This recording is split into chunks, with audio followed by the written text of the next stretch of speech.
like we're back in the studio. Los Angeles, 1997. That's a good analogy. Brett Gurewitz behind the controls. This is Brett.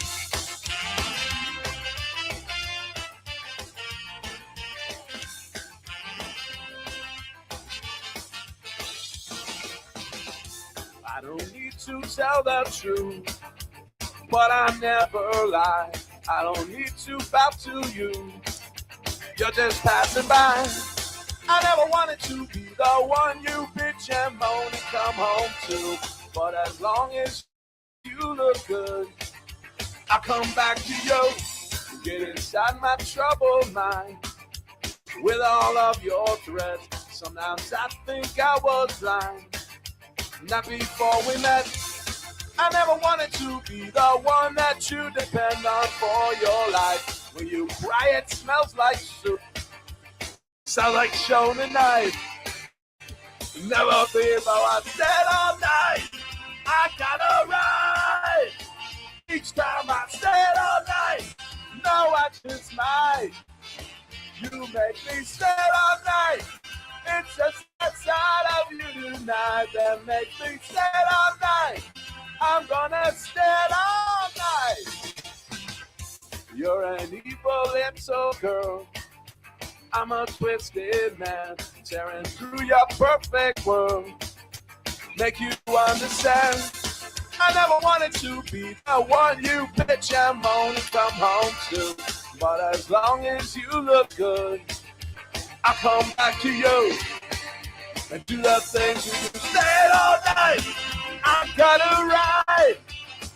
Each time I stay all night. No, I just might. You make me stay all night. It's just that side of you tonight that makes me stay all night. I'm gonna stay all. I would never treat you bad. You deserve the best from me. If you want to keep your place, you better get down on your own. Yeah, Todd wrote this one. Yeah. You think? This is not mine.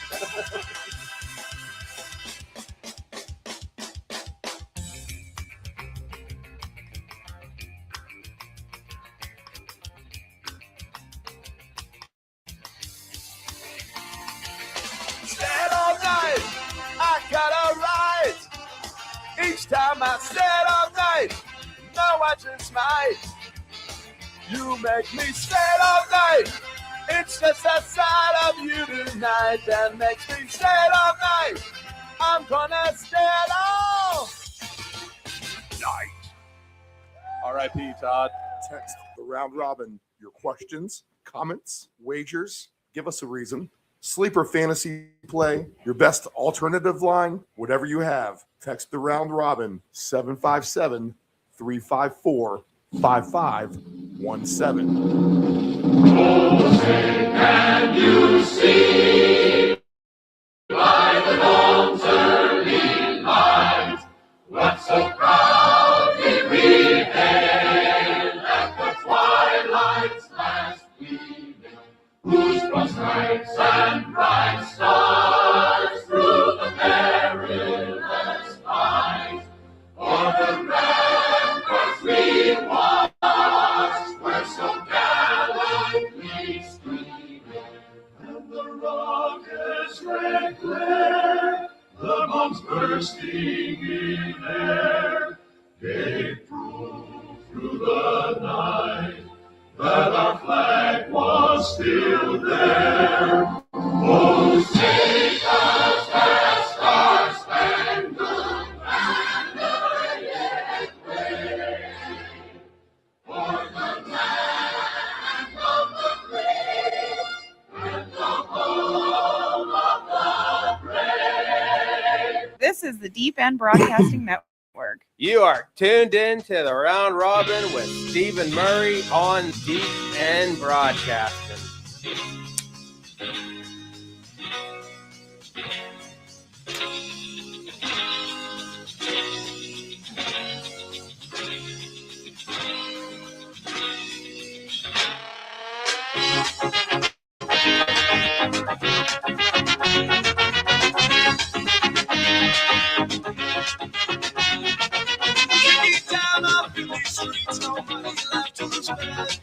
Good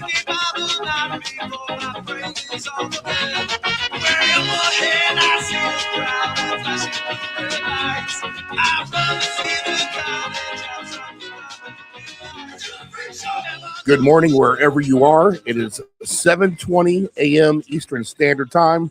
This is the Round Robin on the Deep End Broadcasting Network, coming to you live from our Chicks Beach studios in the lovely Virginia Beach, Virginia, here in the United States of America. I am Stephen Murray. I am your host, and today completes 4 straight regular seasons of this program. And we can't thank you enough for tuning in with us all season long, or whenever you grabbed onto the show. Definitely noticed the viewership up here towards the end of the season. So maybe we're starting to break through on the algorithms or whatever the case may be. And we're glad to get our content out there. Now, here's what we do if you're new to the show is we basically try to break down every wagering angle on the board, find the best bets possible, and try to cash those in. We look to invest the minimum to make the maximum profit, and hopefully get you thinking for yourselves on different ways that you can approach sports and how it can be profitable for all. Why take your $10 to the 7-Eleven to maybe win 10 or 20 or $50 back on a lottery scratch-off ticket when we can take $10 here, find 3 teams on the alt line, and turn that into $500 or $1,000. And we're going to do that more often than we will winning a lottery scratcher or something like that. And if we do turn $10 into 1,000, then that means we have 100 more opportunities before we get into the red. And we shall win within that time frame, specifically here with the NFL, which has been tricky. I mean, yesterday, wow. I mean, we talked about navigating landmines on week 18, and that's basically what we do have is a big minefield of unknown and what may happen today. But if you kind of treat it like the preseason, watch your step a little bit, then it can be a very profitable Sunday afternoon for sure. But Saturday, what are you going to do? I mean, you have 13-3, you have 16-14. Basically, unless you did a double super under, you lost. You got crushed, just like Christmas Day. No props hit. If you had this, you won. Kenneth Walker either rushing or receiving. I think Charbonnet receiving was good yards, and then if you had Kate Otten receiving yards, yeah, you did good. You got the baselines with Rashid White, and I don't think Bucky ever got his baseline receive yards. I think he fell a half a yard short. Baker got his rush yards. All the stuff we actually mentioned on the show. So good for us on that. In fact, I had plenty of live tickets for both games with the receiving yards and the receptions, but we fall just short. And it's hard pressed to think that unless you had a double super under yesterday or just a double under, that you came out profitable. So what are you going to do? You're just going to have days like that, and the NFL can be brutal in that regard. I have no doubt that the sports books, for the most part, probably crushed it yesterday. They probably had the root for San Francisco, I would think, instead of Seattle. But and maybe they lost in that regard. And maybe they actually had the root for Tampa instead of Carolina. I don't know. But the 2 teams that do cover are Seattle laying the points and Carolina taking the 3 against Tampa Bay. So if you talk about the minefield yesterday, if you were going to try to walk across it, basically you take one step onto the minefield and all you hear is a big explosion. And that's basically what happened. So what do? You just kind of wipe the sweat off your forehead and you move forward to Sunday. And again, I mean, I don't know how long this show will go this morning, to be honest. We'll get plenty of angles with Dave Del Grande when we get him on here in a few minutes. We'll get Nephew Dave in the studio as well. The Ants Man is gone on assignment, but we will venture to find the best angles possible. And even this morning, just going down the list, there just aren't many props available. There aren't, and that means it's a great unknown to the sports book. Will some new numbers pop before kickoff? Yes, but some things may never pop off. I mean, I love a Ray Davis touchdown for Buffalo today, but he's nowhere to be found on the prop board for Buffalo, much less anybody else for that fact. So you're going to be checking your phone a million times a day looking for the props. But the best angle is really going to have to be picking on these teams and their point spreads and the over-unders and try to get a feel for those. So if that's our primary focus, then there's really not going to be so much to talk about these games. Thus, probably we'll have a fast program today. But I do have plenty of angles to go with in terms of team total points, laying the points, moving some alt lines, and in terms of just basically figure out who's going to lay down today, who's going to be motivated, and in some circumstances, I definitely think we have couple of teams that will completely lay down. And I got a 4-play under, which looks pretty good as well. So unders aren't going to be the worst thing in the world today, especially if you can find some props. The one prop I do have on the Kansas City game is the quarterback over under 144 passing yards. I mean, is he going to get that? You'd be hard pressed to think so, but it's against the Raiders. You just don't know the mentality of these football teams that are going to take the field today. This Chiefs guy, is he really going to come out and throw the ball all over the place? And what does he have to work with? Hollywood Brown and Kelsey. So maybe Dale Grandy does like Kelsey for a touchdown today. We'll get to him in a few minutes. But what directions do you really go? We'll see what numbers pop off on the board this morning, and we'll just kind of play the cards that were dealt with. And I think in terms of teams, their team total points, and just the straight up over-unders, I think we have a fair amount to work with anyway, and we'll look to bring home a big payday here on Week 18. This is a bittersweet Week 18 for me. This was going to be the day of the ultimate hedge or not hedge or play a live line if we had to with New England in their game with Miami. New England, I had that big bet, $100 to win $25,000 if they would sweep that division. Sure enough, 2-0 against the Jets. They'll go 2-0 against the Dolphins today. And then their one loss in that division comes to the Bills, in which Josh Allen had to rally from 21 points down. So the moment just too big, and man, that would have been a great feeling just going in today, not having to bet anything really, and just sitting back and waiting for that $25,000 to hit my account. So we'll try to make up for that. We're gonna have to throw one or two howitzers out there on some alt lines of some things that we like today. There's one play out there. It's kind of you're gonna hear a lot of Denver love today too, and rightfully so. We have Trey Lance involved with the Chargers. I'm not so sure the Chargers are fully laying down in this game. That's all. And I'm wondering if Harbaugh doesn't have some sneaky game plan for Trey Lance to kind of keep that game close. That would be the one game that could be the bookmakers' coup de grace, let's say, and ruin the day for the bettors. So I'm wondering if I'm just going to buyer beware on the Broncos here, knowing that they can play down to their opponents. They can play games close anyway.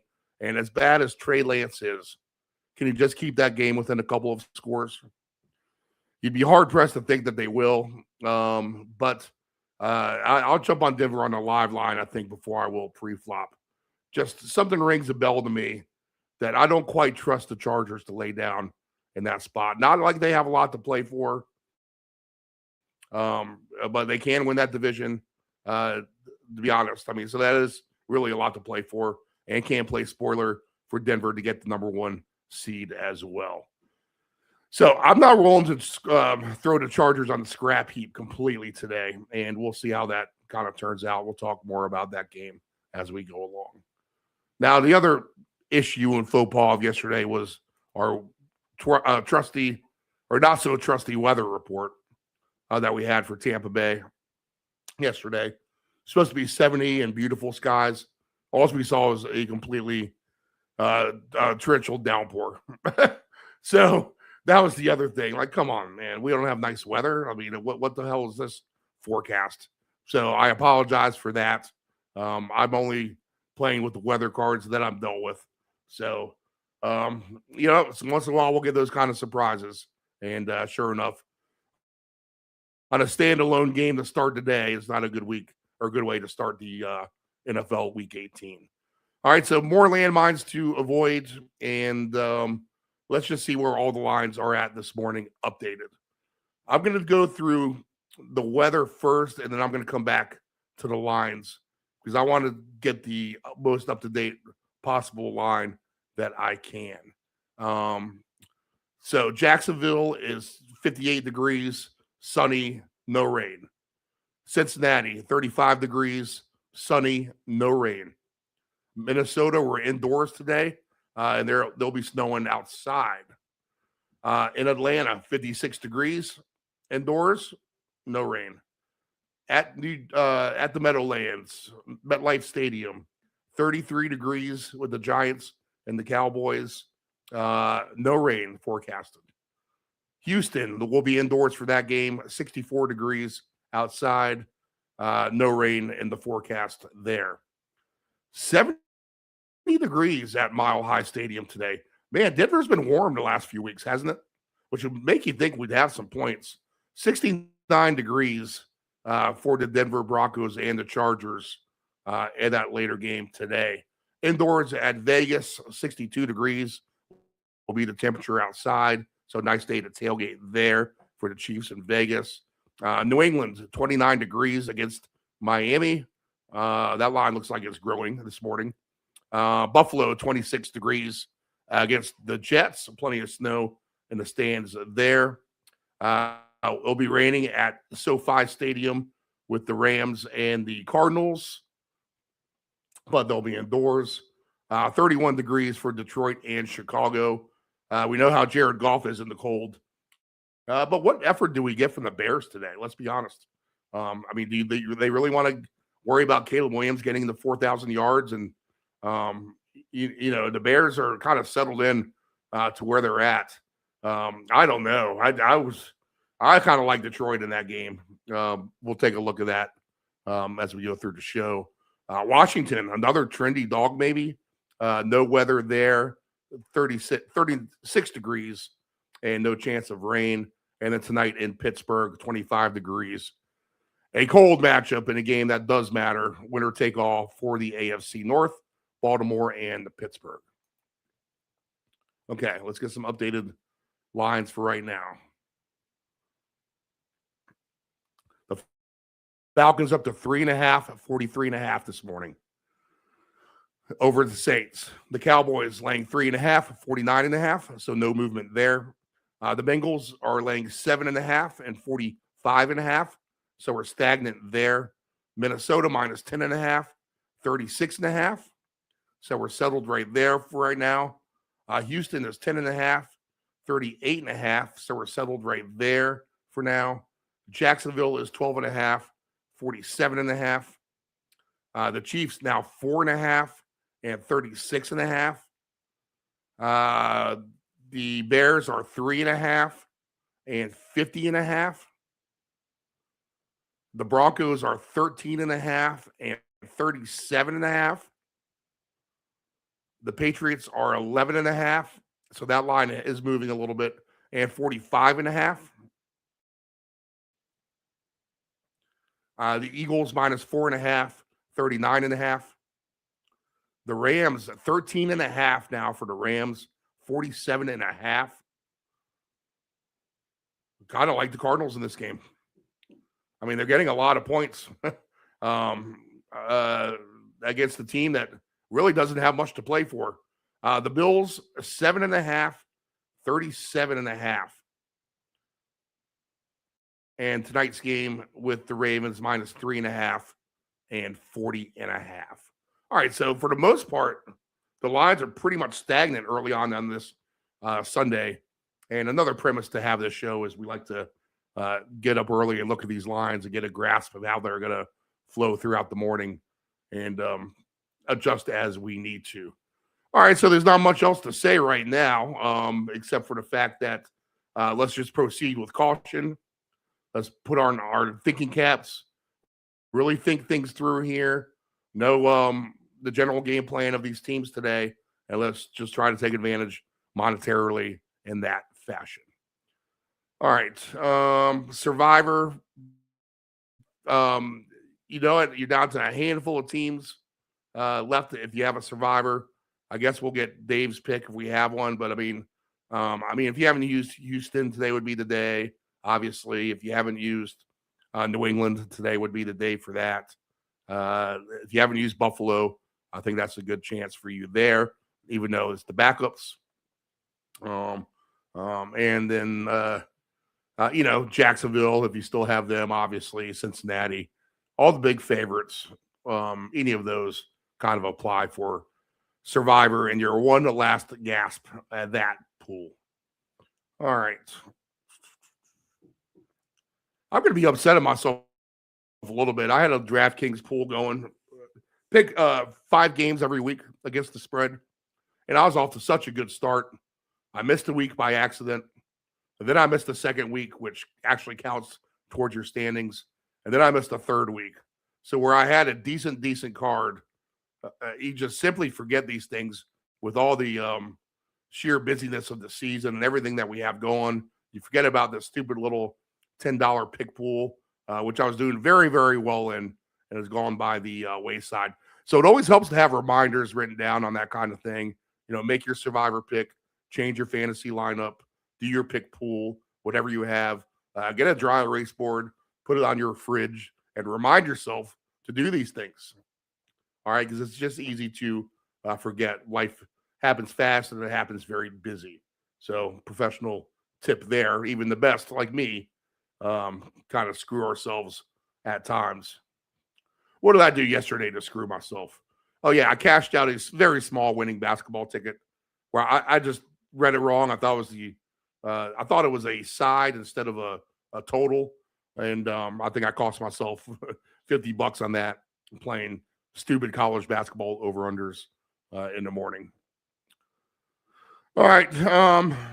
So proceed with caution. Moral of the story here. Let's get to it. We'll bring on our man, Dave Del Grande. He is with Field Level Media, a senior analyst at Stat Factor. He covers the Golden State Warriors. We haven't talked nearly enough Warriors. We'll do that with them next week with the playoffs, as they have some drama themselves. And let's do our Sunday morning conversation with Dave Del Grande. We'll spend about 90 minutes. We'll find some good picks. We'll be back here about 9:40. Nephew Dave will be in studio, and we'll be back right after 9 a.m. We'll get Nephew Dave in the studio, and I think we'll be out in plenty of time early today. It'd be hard-pressed to see us lasting until 11 o'clock, just picking games and spreads if there are no props available. So let's find some bets, and let's have a good morning. So without further ado, let's get our man Dave Del Grande on from Castro Valley, California. Good morning. Doing great. That would be yesterday's interview. So let's stand by. I can pop him up real quick.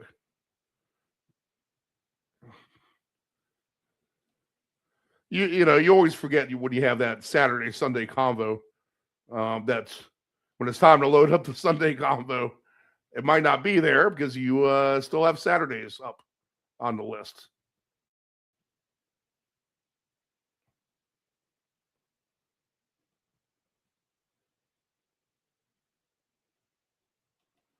All right, this should be us now. Let's get, without further ado, our man Dave Del Grande. You have to write down the date of the game that you're reporting on, and I put it as 1-2-25, and I feel like that's a 50-50 shot that happens every year. Oh my goodness! But after I submitted it, I had to update it this morning for different reasons. But after I submitted it, I thought, oh my God, I put in 25. tomorrow morning, I'm going to fix that to 26. Guess what I forgot to do this morning? Yeah. All right. We're getting older. That's why. Our brain. Every day we get older. All right. Full slate of Sunday games. Let's get right to it. Again, we're going to sift through and we'll see what means a lot, what means nothing. In a lot of cases, we have nothing for nothing. And we'll avoid the AFC West, NFC West stuff overall. We'll just go through the list game by game. And we'll start with a game that does mean nothing. But the two teams have been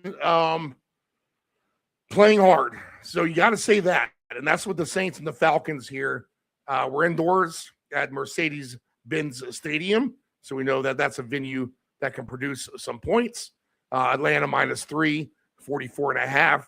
And one of the great calls of this program last week was wanting no piece of the Rams on the road in Atlanta. And the Falcons made that look easy in the outright win and never in doubt covering that big number at home. So they're playing hard. Again, Kirk Cousins, like we said, and like the broadcast said that night, he's kind of playing for an all edition. And where Michael Penix might not come back so fast because of his knee injury next year, well, Kirk Cousins looks like a pretty good option to keep around right now. Why go shopping somewhere else when you got the man right there in your building then and there, unless, the contract doesn't make sense and, you have some sort of way out of it without getting killed by the cap. You might as well keep Cousins, to me, at this point, if you're Atlanta, knowing that you'll probably need him. The problem with the Saints here, and it sucks that we don't have Olave with the blood clot. That's unfortunate for him. I think we all like Olave as a player. We've not been able to get down on him as much prop-wise because of the quarterback situation. But this kid, Tyler Shuck, has been good. And he definitely gave life to Olave here towards the end of the season. I heard some mic'd up stuff with him, talking to Olave in the sideline. And it was pretty cool before that last touchdown for Olave last week. He just said, "Hey, man, we're going to have to pass it to win it. So why don't you beat the guy, and I'm just going to throw it to you deep." And that's what they did.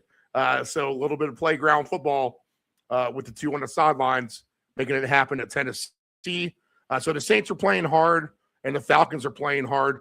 And I think that is the problem now, is that we don't have Olave on part of the Saints. And if you look at the Saints receivers now, it is a bunch of no names. I mean, your number 2 is going to be Dante Pettis at this point. So where the Saints, even without the running game, have been able to survive somewhat one-dimensionally with Tyler Shuck through the air, I'm not sure what they're really going to have. Atlanta's not the worst defense in the world either. In a lot of cases, when you have these bad teams and they're doing well for you at the end of the season like this, they will put up a stinker that last week because it is 50-50, knowing that they're out the door on their way to Cancun after the game. So maybe you're not getting the full effort. Meanwhile, I think there's too much professionalism on the other sideline there in terms of Cousins, definitely with Bijan. He's obviously the best player on the field. Pitts is going to give you an effort. He's had a great year.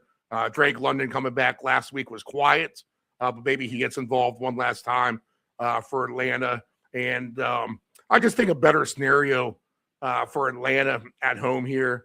The game means nothing. Both of these teams trending the right way, but I'm not sure what the Saints really have to work with here. So I think the number for Atlanta is actually pretty cheap at -3. Normally, I wouldn't pick a team in this meaningless scenario. Stick to what you know is the idea, and that's what I know. Atlanta's playing hard. They're beating good teams, and I think they'll do it one last time here to the Saints. The 3's way too light of a number here, and if they win this game somewhere along the lines of 35-14 or something like that, that will not surprise me. So I'll go Atlanta with the over. I'll go chalk here, and I think we get some points. What do you think? Yeah, no, I mean, I totally disagree. I think I like it. Okay. New Orleans. I mean, we kind of had this discussion last week when New Orleans was playing Tennessee. New Orleans is playing for their level. Is playing very good football. They're on a roll. They've got as good a winning streak as pretty much anybody in the league. Now, granted, all against mediocre or poor competition. Well, here we go again. This is another mediocre team they're playing. We know New Orleans is going to show up for this game. We don't know if Atlanta's going to show up. I mean, if Atlanta gets eliminated from the race on Saturday's results, then you really are asking for them to show up with some professionalism. And we've seen it with New Orleans. We know they'll try in games like this. We haven't seen Atlanta try in a game that's meaningless because they haven't had one.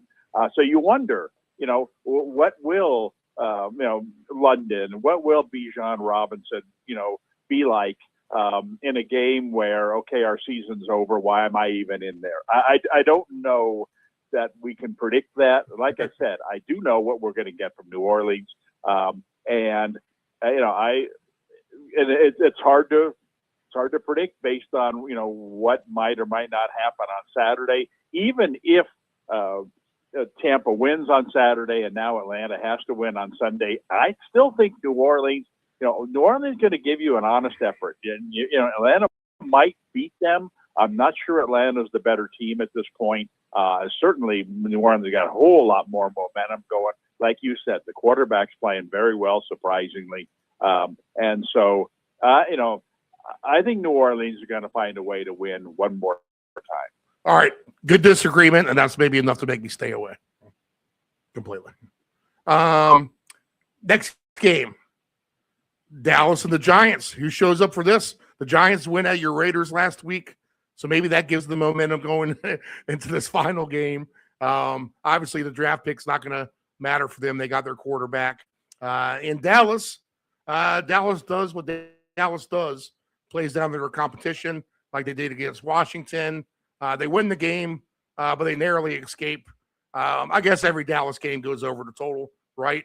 So we're at 49.5 in this one. So is that what they do here, or do these teams just not care and fall flat on their face? I guess it's a no play for me because I don't want to get invested in things I don't know about too much. Where I was kind of comfortable with Atlanta saying that they're playing hard. I can't necessarily say that for Dallas or the Giants here. But maybe the Cowboys do come out with one last hurrah with all that great talent on offense. And maybe Jackson Dart can sling it around a little bit. There are no props on the board for this game right now. So I just have the spread. But to me, I figure this is a no play overall. If I do play it, I guess it's over, but I'm going to run, I think, for the hills. What do you think? Yeah, well, I do think that I'm very confident the Giants are going to show up for this game. Most teams do when they play Dallas, regardless of the circumstances. We saw last week, yep. as you indicated, in the Raiders game. The Giants, definitely showed up for that game. Dart had a very good game. And they're back at home this week. Chance to beat the Cowboys. Their Giants are going to put up points in this game. The question is, how much is Dallas, invested in this game? I wouldn't be surprised if they were numbers hungry and came out and tried to, puff up their numbers for the season. Get both of their wideouts another touchdown or two. Get their quarterback another 3 or 4 touchdowns. I think this could be a very high-scoring game. But I'm more confident in the Giants showing up than I am Dallas showing up. And like I said, even if Dallas does show up, I think Dart to Robinson, should have a really big game. Most top-notch passing combinations do. So I know you said there are no props available, but I would look for I take Dart and I take Robinson, in their numbers in some way, shape, or form. All right, I'll figure the Giants team total will be, if you do the math, somewhere like 22. 21.5, 22.5 max, something like that. So, yeah, 22.5 for 23, I guess, would be about the ceiling. So, all right, interesting angle. I'll note that.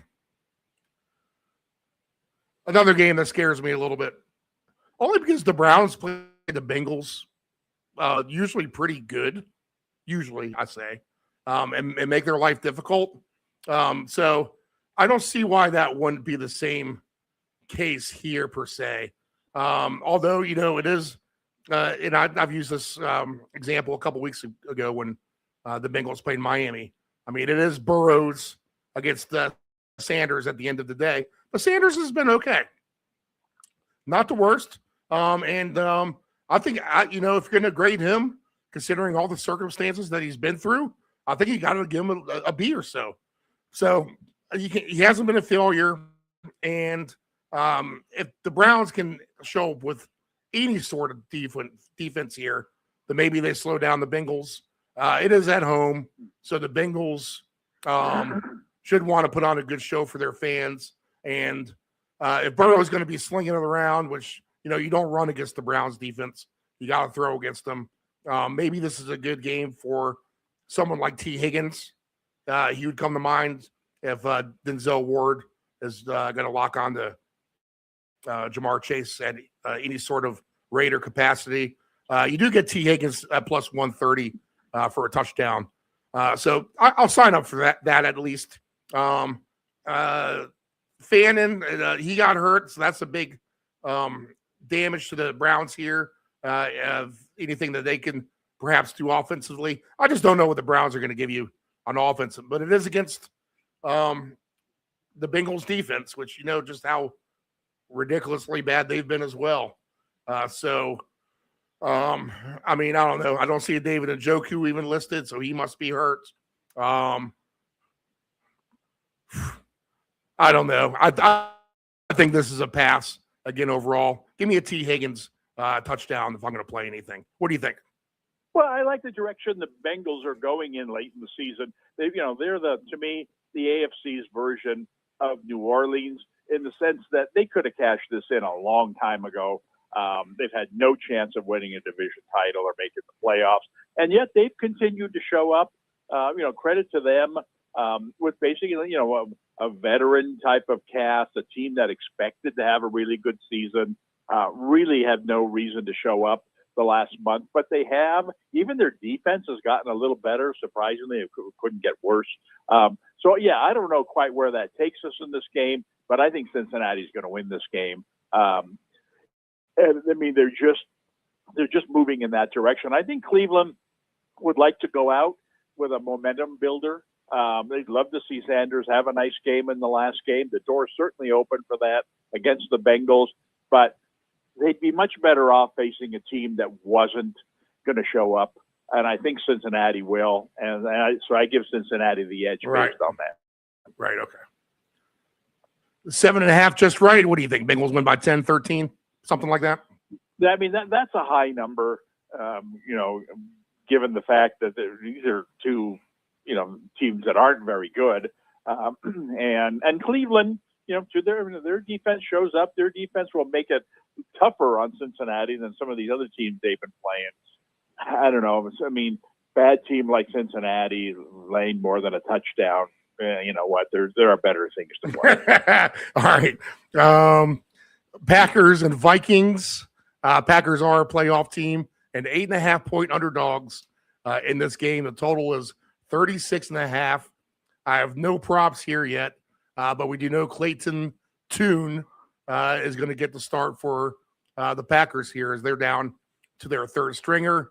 It sounds like we might get McCarthy back for the Vikings. We know that the Packers are generally going to be, I think, just disinterested in this game. Let's move on to the playoffs and keep everybody healthy. So that gives the Vikings an advantage here, especially if their defense is going to play like they have been. Then I just don't know how they lose this game. Maybe 8.5 is going to be too much to cover here. I don't have any faith in Tune to score. But maybe Maybe McCarthy can have one last good hurrah at home and get Jefferson off the hook. I don't know. You can't rely on that. You would hope you get an honest effort here, but I don't know if we're going to get any of that at all.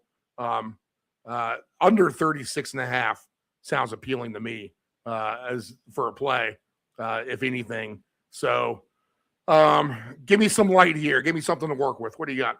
Well, this looks like that Kansas City-Denver game from last year, and the line reflects it. You know, imagine having to set a line on this game, knowing that Green Bay is not going to show up. Yet they're playing Minnesota, who's not the greatest team. So where do you do with the line? Well, I mean, by all rights, this game should be 24-0. Yes. You can't put a line, Minnesota favored by 13.5. And so you set it just high enough that, people will think of not playing Minnesota when really you should be playing Minnesota because right. They're trying to buy you out of them. Right. Green Bay's total in this game, Green Bay's got to go under their total in this game. There's a chance that Minnesota's defense will outscore Green Bay's offense in this game. I mean, Green Bay has no reason to play anybody. And Minnesota, is coming off a very inspired game last week. They're at home. There's really no reason for them not to be inspired again, even if Green Bay doesn't show up. I think I read that Jefferson needs 50 some odd yards to get over 1,000. Not that that's any big number to get to, but they're going to be looking for him, especially early on. I think this is going to be a blowout. I take Minnesota's defense for a defensive score in this game. All right. Yeah, it screams Minnesota. Would you say the total was 36 in this game? 36.5. 36.5, and the line is 8.5. 8.5. Okay, so you're talking about 31-0. Minnesota, Green Bay's total at 15. 20. I think I saw it lower than that when I looked at it. I did see it on the board at one point, and I think it was at 12.5 or something. Oh, really? Well, that's awfully low. Give me Minnesota's defense to score here. That'll be my play in this. They are the best unit on the field by far, so they could definitely do that. All right, now we start to get a little bit funner. The Texans, this matters to them. Minus 10.5, 38.5 against the Colts. No more Phillip Rivers. He is donezo, and the Texans will win the AFC South with a win and a Jacksonville loss.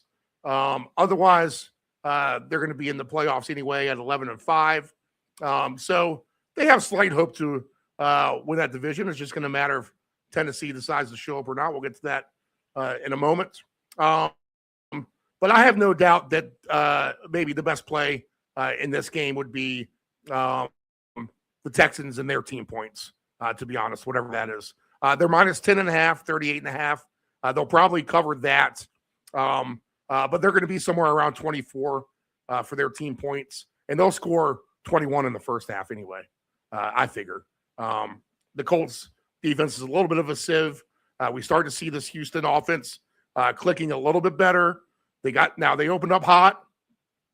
They got stymied by the Chargers in that game, but that's not going to be the case here with the Colts. I believe we're down to with the Colts as well. There's a handful of teams where they're basically down to what would be the equivalent of fourth and fifth string defensive backs. And I think the Colts are in that mold right here with their injuries.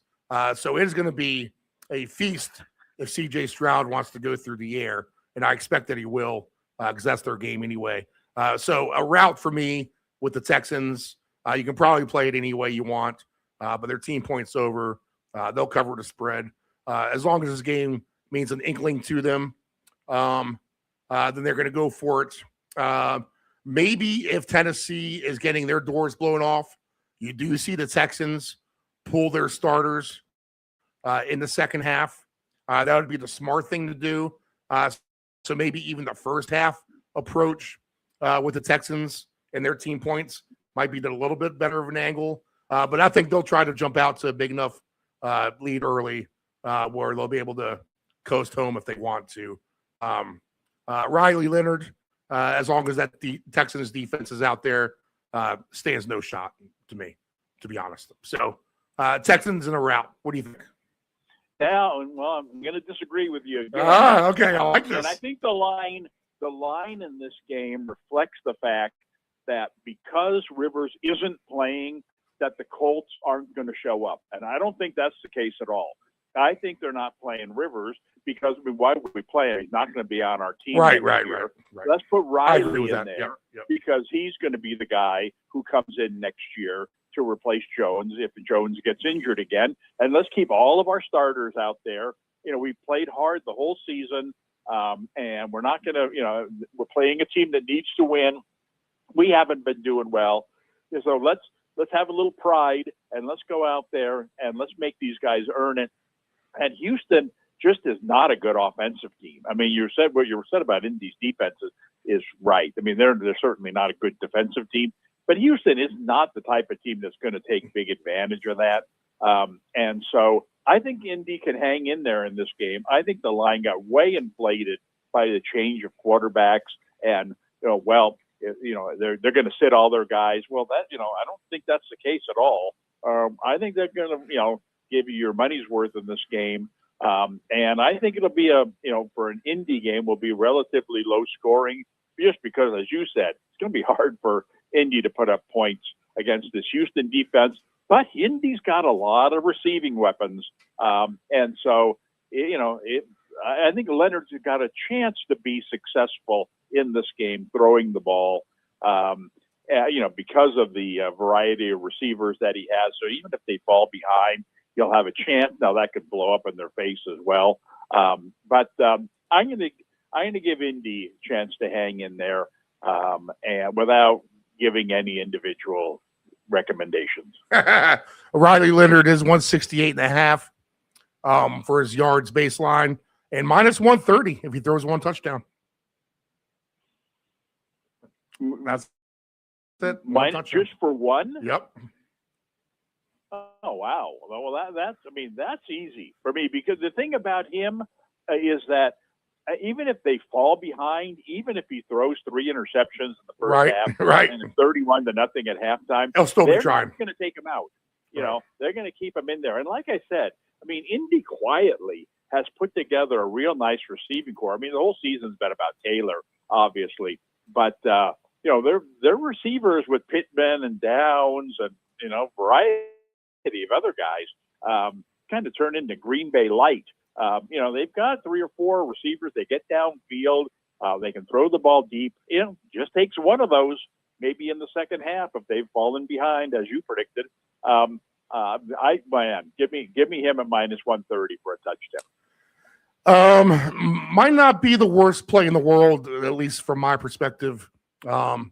Houston defensive touchdown parlay to your Minnesota defensive touchdown.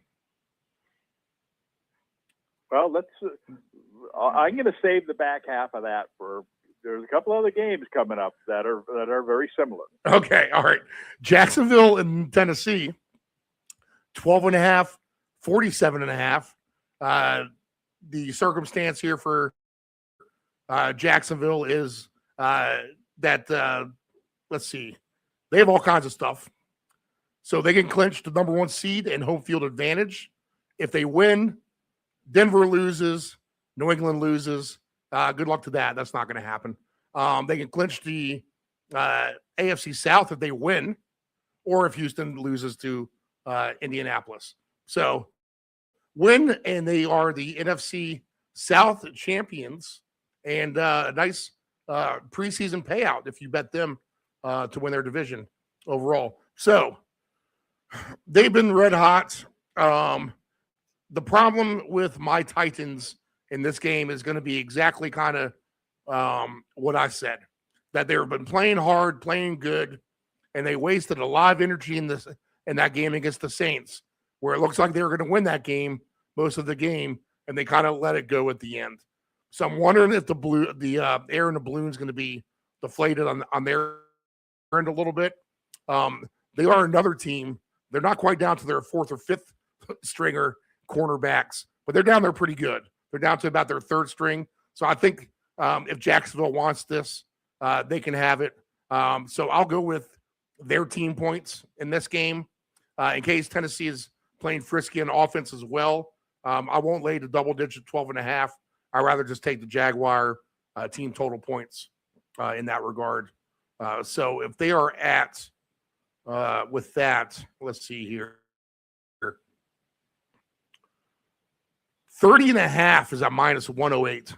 I wouldn't even be afraid to dumb down some of these guys, and put like 4 or 5 together and kind of make these spreads, like over 26.5 and minus 250, especially if I get some sort of a profit boost, finding 4 or 5 of those and just kind of dumb it down a hair. Because if you get beat, it's going to be by a short amount. I think we'll get some points here by Jacksonville. The question is whether Tennessee can show up to me or not. I think they're going to lose, I think, a little bit of what they had going on with that late loss to New Orleans there, as they looked like the right side for most of that and then kind of gave it up there at the end. And, again, sometimes with these bad teams, as good as they've looked lately, they'll just kind of come out and lay a dud here, their final game. So I kind of expect that to be the case. All right, we've disagreed a lot here. So do you like Tennessee or you like Jacksonville in this? I'm not sure I like either one. I Right. think it's going to be a high-scoring game. Yeah, I agree with think that. Yeah. that Jacksonville got a really nice thing going offensively. Obviously, Lawrence is getting a lot of flowers these days after all the years, of having garbage thrown at him. And so that's nice to see. But, a part of that is, as much as he's gotten better and the new coach comes in, has helped them get better, both of those things are very important. But they've got a better receiving core than they've ever had. And even looking ahead to next year when they get Hunter back, imagine adding Hunter to a receiving core where you've got Thomas, who they used to be their great number one, and now he's just another guy because you've got Myers in there. You've got Sky Washington, who's done so well. I mean, you got 4 really good receivers there moving forward. 3 of them happen to be healthy right now, going against Tennessee, which just gave up 30-some-odd points to New Orleans last week. And so I think Jacksonville will find a way to put up big numbers. I also think Tennessee, they don't want to see – they're kind of like the Giants a little, in that, you got a young quarterback. You want to build momentum toward the end of the season. Giants come off probably their best game of the season last week.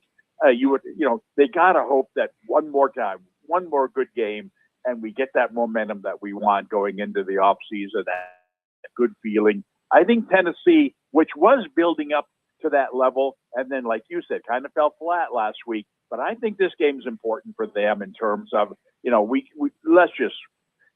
let's not have the balloon burst on us. We got a young quarterback. We've done some good things late in the year. Let's make these guys earn it. And I think they're good enough offensively to do that. I can see them countering with 21, 24 points and losing 34, 24 or something similar to last week. So, give me points in this game. Give me Lawrence to do good things. I'm not quite sure who's going to be his receiver of choice, but I'll take him over 2.5 touchdowns. All right. Our guy DK, he's been good. Every week he's been showing up. Okonkwo's showing up as well. So we've conjured him up at the right time the last few weeks with the props. I could definitely see points. And that's why the spread scares me, because that's what it sounds like. 37, 24, something like that, and that's right on the spread line. And I will not doubt this spread goes up more towards kickoff, to be honest. Yeah. And buyer beware on some of these things. We see this in every sport, especially basketball and football, that come the end of the season, when you have a must-win game, that doesn't mean you're going to win. Right. Just because you have to win, especially if you're a team that, has won 60% of its games over the course of the season. And now we're in the last game of the season and we've got to win. Well, you know what? You probably still have 60% chance of winning. And so why all of a sudden are they jacking up the spread on you by a touchdown or more? Yeah, no, you're still the same team. In fact, there's probably a better chance than not that the pressure will get to you in some way. So these numbers that we got to take this team because they have to win. You know what? In most cases, you're better off going against that. All right. To the late window, where if it's any other week, I probably wouldn't want a piece of the Chiefs here, but it's against the Raiders. I mean, isn't this team just bad enough where, and I know we talked about how they got trumped last year, 38-0 at Denver.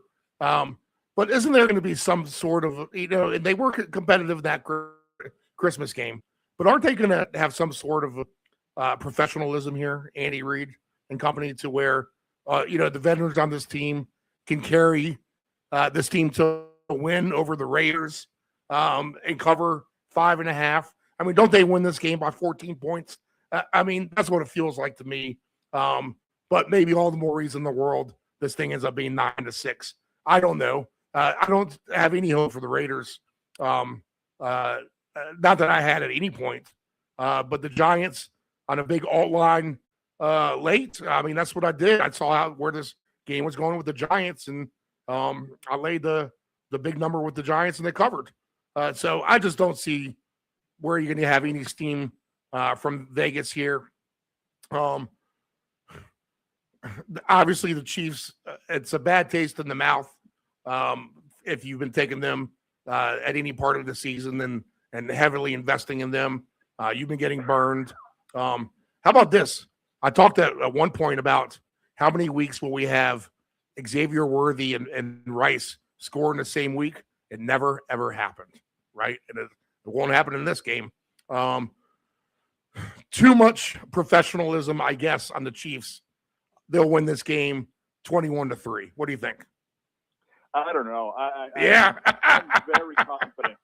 Well, first off, we're talking about the Raiders. I mean, and right. That performance last week, where I expected a lot more out of them. And that was very telling. I mean, if you can't compete with the Giants on your home field, then, you've clearly established you're the worst team in the league. Now, Kansas City could show up.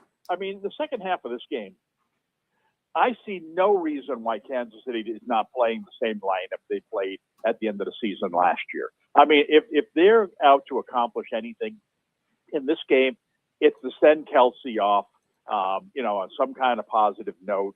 I would take him to score a touchdown. I know I recommended last week, get a Kelsey touchdown. I think they really tried to do it, that especially that last drive where he caught 2 or 3 or 4 passes. They just couldn't get it done. This is like a scrimmage here. They should be able to go out on their own terms.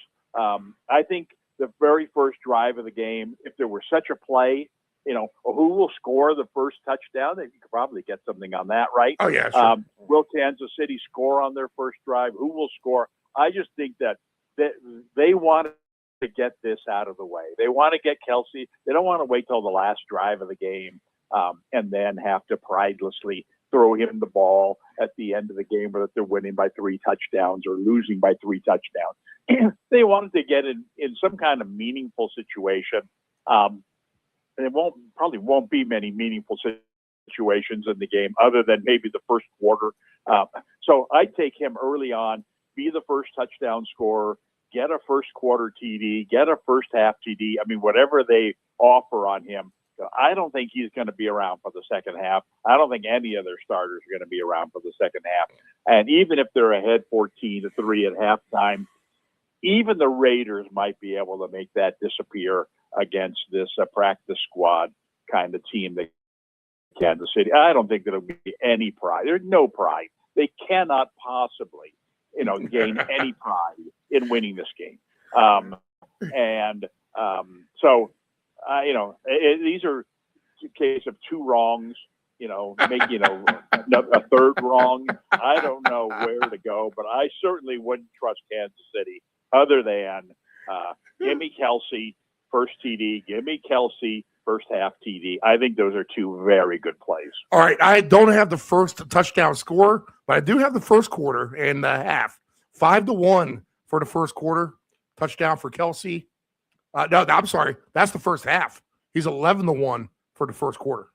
Wow, I take them both.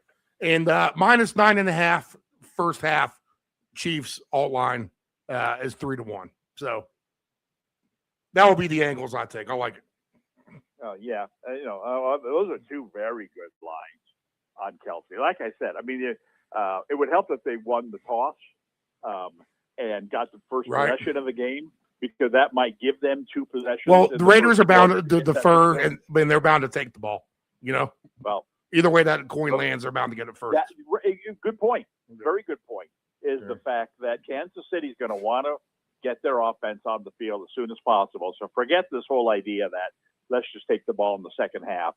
No, let's take the ball first. Let's get this out of the way, and let's celebrate it, and let's put our backups in there. So that's a good point. All the more reason take Kelsey. I'm sure they've done this for a couple of weeks. They're working on some kind of play with him at the goal line, where he's going to catch some. Yep. He's going to direct snap, right, or he's going to get the ball on a reverse or something crazy. And so even a tush push, or something. Well, yeah, good point. This is a gotta play of the afternoon. All right. Side note, tush push real quick, because I've seen. All right, watching these bowl games, there's been a lot of tush pushes going on, and I've seen a lot, even in the NFL with these teams. I've seen a lot of flags, and the common, and I mean, it makes sense. It's the common denominator is that they get up there and they try to do these hard counts before they do it, and everyone's so antsy that someone's going to go off sides or do a false start, and half the time or most of the time it's on the offensive line. You might as well, if you're going to do that, do it quick, right?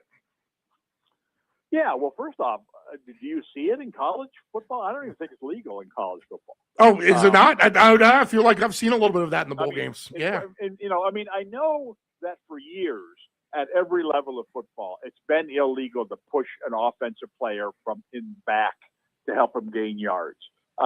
They changed that in the NFL. Maybe it's been these standalone games. You to pull them forward, right? Right. But the NFL, they now allow you to push from behind. I'm not sure that they do that it's legal in college. I don't know for a fact. I don't watch enough football.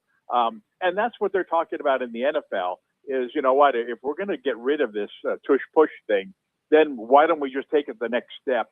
Because it's happening on, 4 or 5 plays each quarter where the running back runs and he's tackled up to 4 yards, and it becomes a rugby thing where you got 9 defenders pushing one way and 9 offensive players pushing the other way. You know what? That's just as ugly as the tush push. Don't allow your, if you're going to go that way, don't allow the offensive guy to push their guy forward like the way it was in the old days. Yeah, and maybe these college teams aren't pushing the quarterback, but they're pushing their own linemen, which in essence kind of helps a little bit too, maybe. All right, interesting. Lions. Our Lions are. You can't imagine Dan Campbell folding the tent. You got to figure, and we've seen it before. They'll give an honest effort when it doesn't matter. With the Bears here, so let's look at the Bears scenario overall. They clinched the division, so they're comfortable with where they're at, right? And they don't have any real jockeying for position here. It looks like, unless they're not giving me the full readout here. So I expect. The one interesting thing here is the Bears haven't had a 4,000-yard passer in forever. You got to feel like this coach would want to give it to him. I think he needs 270 yards to get there. And we know how bad this Detroit secondary is. So maybe he gives them an effort to get there. The Bears have to be able to be fighting for some sort of seeding here. They're not giving me the whole story here. So yeah, they are. They can. It involves the Eagles. right. If the Eagles win, which they're not going to try to do, and the Bears lose, then they could fall a spot back. I Right. mean, it just involves whether they'll be the second seed or the third seed. Right. So at the end of the day, it doesn't mean a whole lot. Okay. I guess buyer beware on the Bears, and if that's the case, because maybe you don't get these guys going the whole way. He said he's going to play them. I did hear Ben Johnson say that they're playing this game to win it. Do we believe him? I don't know. You got to figure Campbell's going to at least have his guys trying offensively. I guess give me the Lions team total points here. Man, Yeah, I hate to say that, but I guess give it to me. Yep. Yeah, no, I agree. I think the Bears are, the Bears are not going to want to go into the playoffs with 2 straight losses. I think they're going to, they'll try to win this game. I think, like you said, there's no doubt that Detroit's going to show up. This coach just doesn't believe in, heck, in the preseason, he doesn't believe in giving up. And so I think that they're going to give an honest effort here. I think Chicago's going to give an honest effort. I think it'll be almost like a regular game. The weather would be the only factor for me that might slow this game down, because I think both teams will come out winging it, kind of like the Bears 49ers game. I think Detroit would like to finish the season with a win.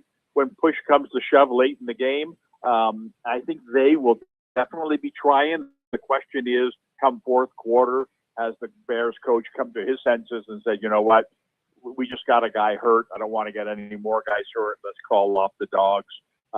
So I give the Lions a slight edge in this game, but I do think it's going to be very high scoring.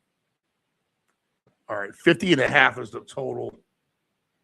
And that will make our Lions here somewhere like 24, 23.5, 24 for their team total. All right. Next game on the board. Chargers and Broncos. I mean, you're getting Trey Lance throwing at this Denver defense.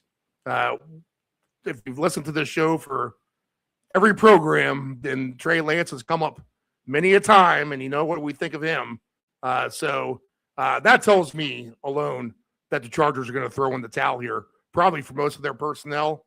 Denver has to have this for the number 1 seed, and that is worth playing for and jumping on top of the Chargers here. So I would not overthink this. We saw what Denver did last year. We just talked about it the final week of the season as they blew the doors off the Chiefs 38-0. I wouldn't doubt if it's something similar like that. No faith in Lance. And I think at some point the Chargers are going to sit everyone. They're going to want to be as healthy as possible, and they'll pass this game and fight for better days here. And whatever the Broncos want to score, I think they should be able to score. Probably the best play, though, since we know that the Chargers are going to have a hard time scoring, is just to lay that 12 instead of taking the Denver team over, which is going to be somewhere you figure 26, 27, and they probably get over that too.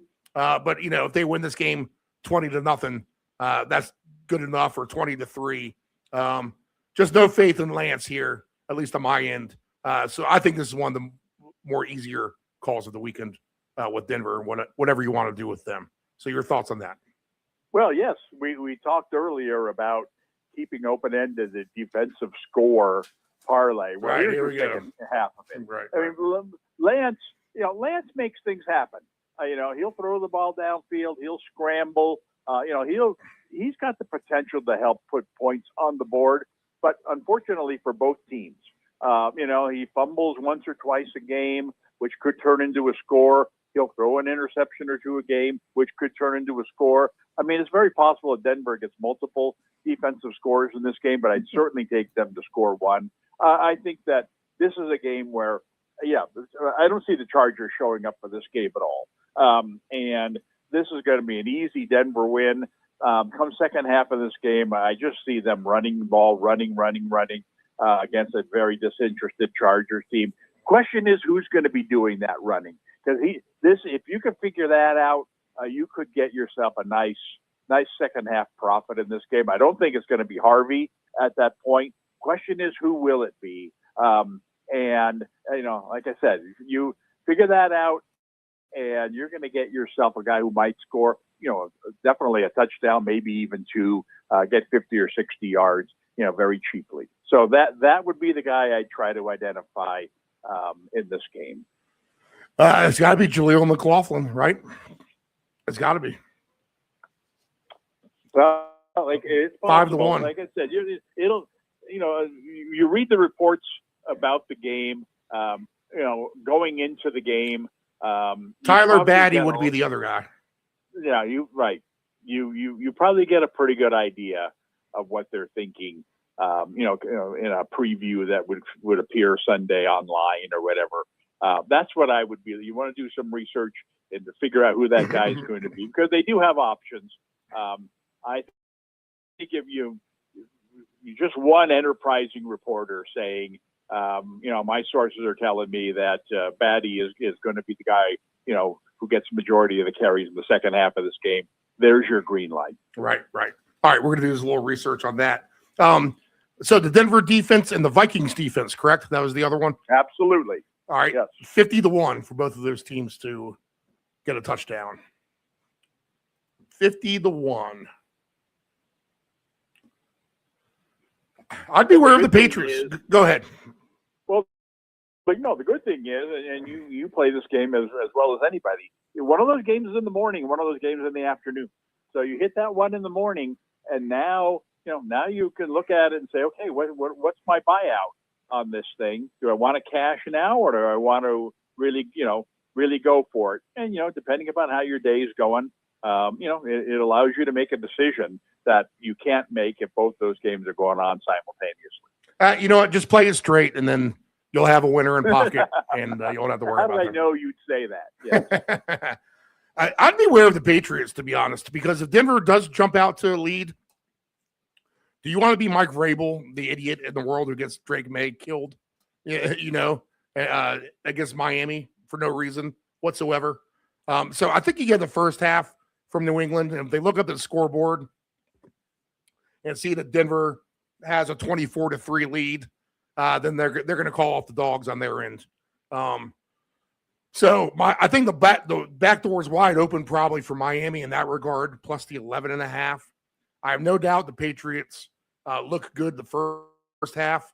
So I think if you got to play them, you got to play them on the first half line more than anything. They have plenty of incentives that they can go with, and even an MVP candidate potentially with their quarterback. There's a lot of talk about Stafford and him right now, with Stafford kind of fluttering late and May kind of taking the charge, and the odds have moved so much. There's definitely been critics of, whoa, these odds are moving way too much. Stafford still had the better year. He should still be the favorite. Actually, I'll give it your take on that too. But I would buy or beware this New England game scenario. If you want to play him in the first half, I think that's fair. First half team total, I think, is fair. But Miami's been a little bit better on defense too. You got to admit that. And I think even in the cold weather, I guess you get a good. Again, you hate to say it because that's when they let you down. Miami, as you kind of give them some props, and then they look like garbage that next week. New England is a better first half bet than a game bet. I'll say that. And the back door probably is a little bit open for Miami here. And who is your MVP right now? May, or is it Stafford? Well, I would, me. I'd love to see a surprise. You're never going to get it. I'm a big believer in best player on the best team. If Seattle wins, I go with Smith-Njigba as the MVP. Right. A team that really offers very little else offensively.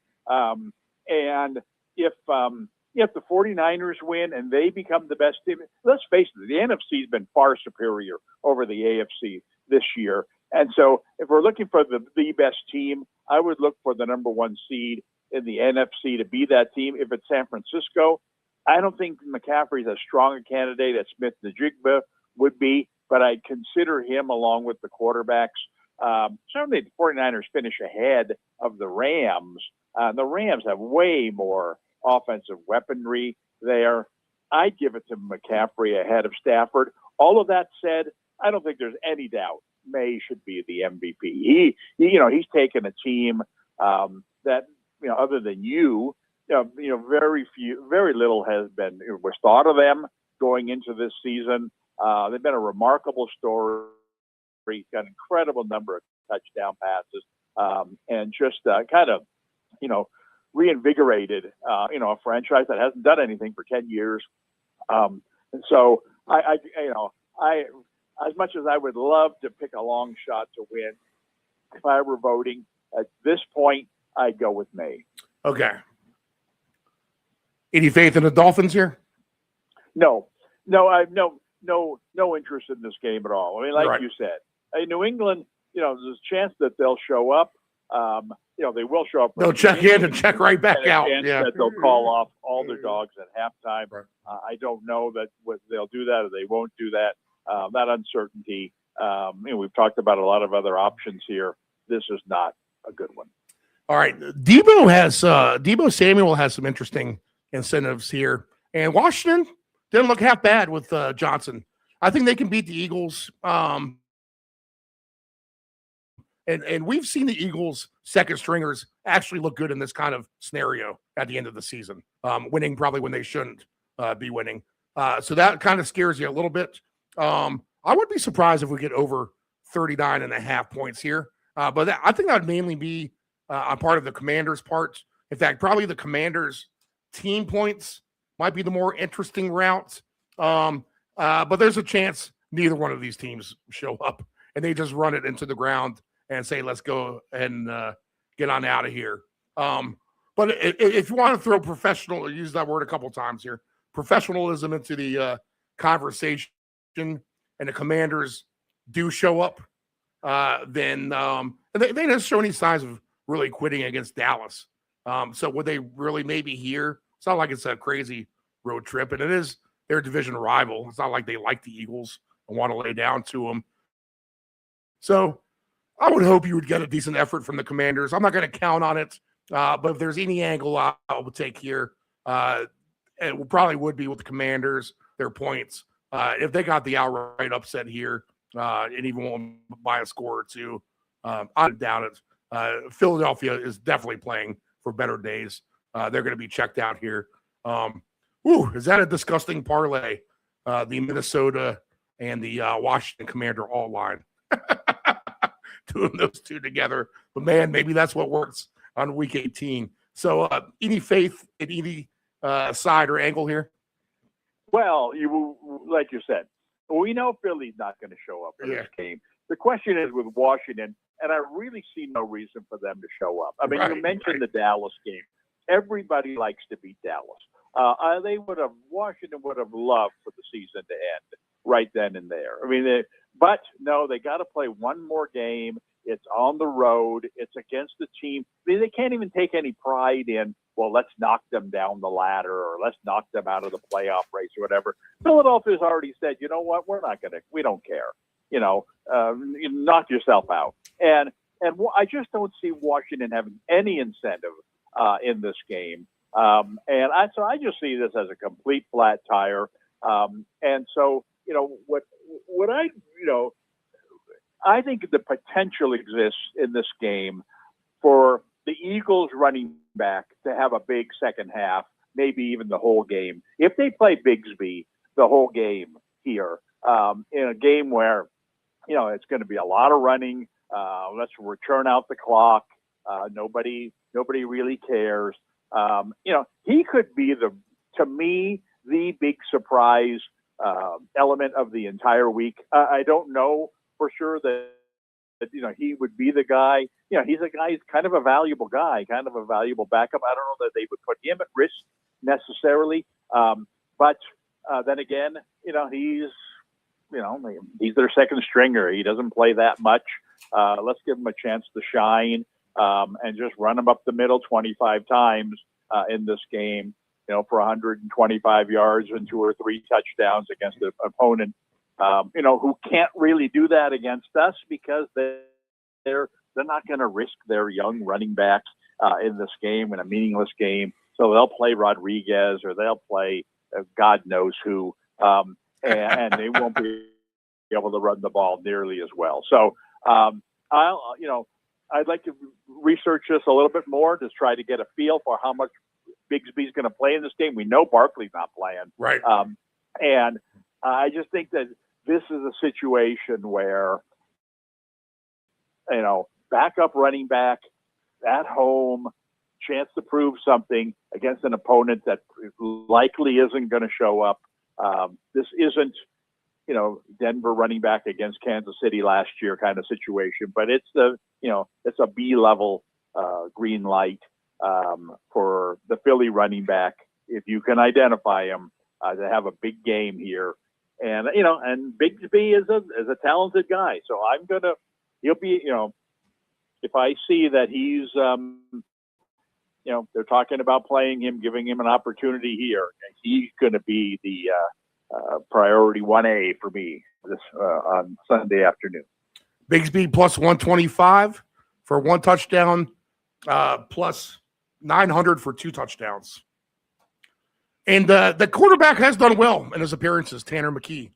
He's kind of a cult hero. They got to rally behind him. So it's not like he isn't playing hard himself. Yeah, I like the Bigsby angle. Noted.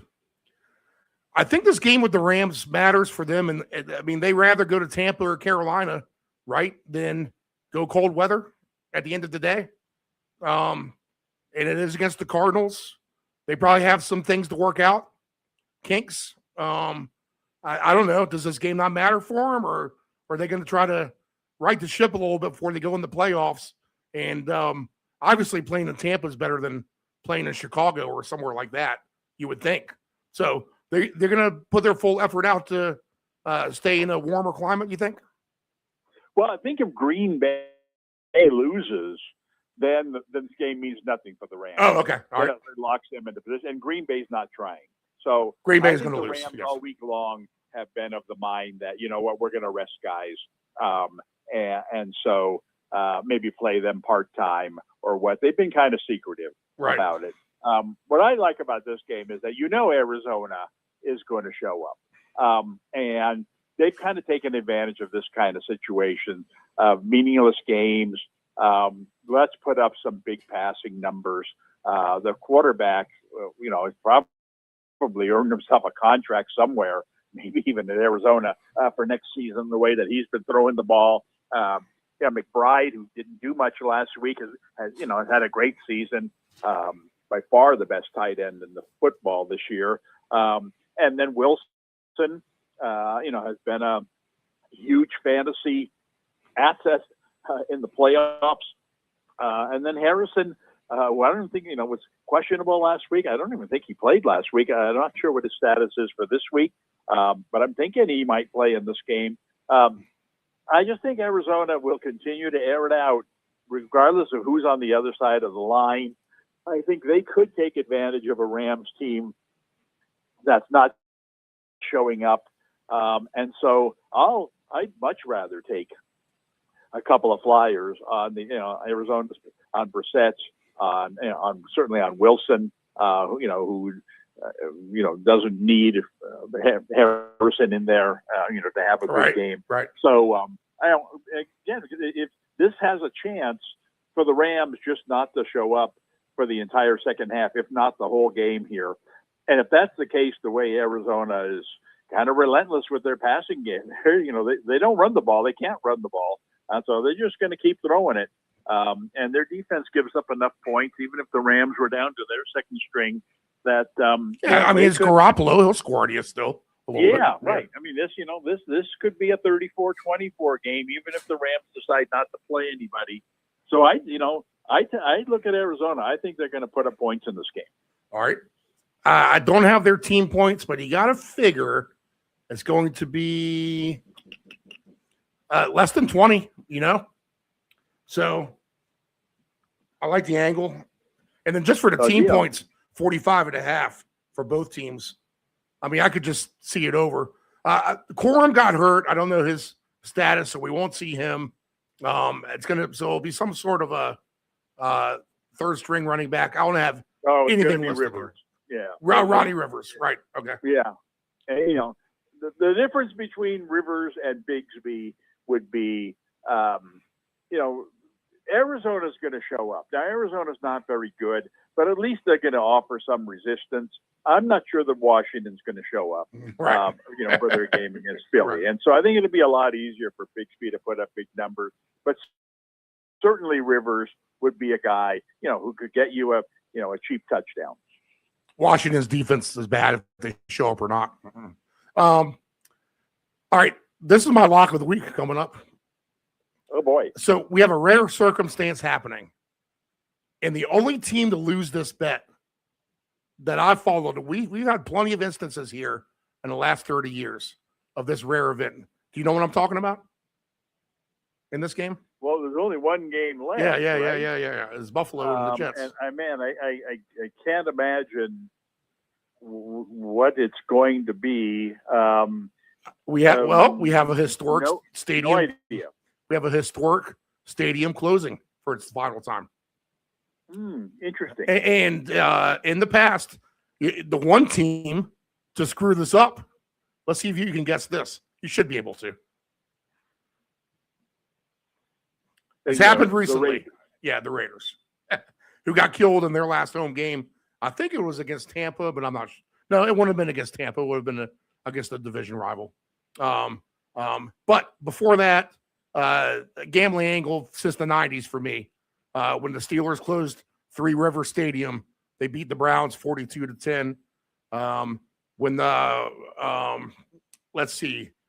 Giants closed the Meadowlands and went to MetLife Stadium, easy blowout winner for them. Same with the Vikings in their stadium.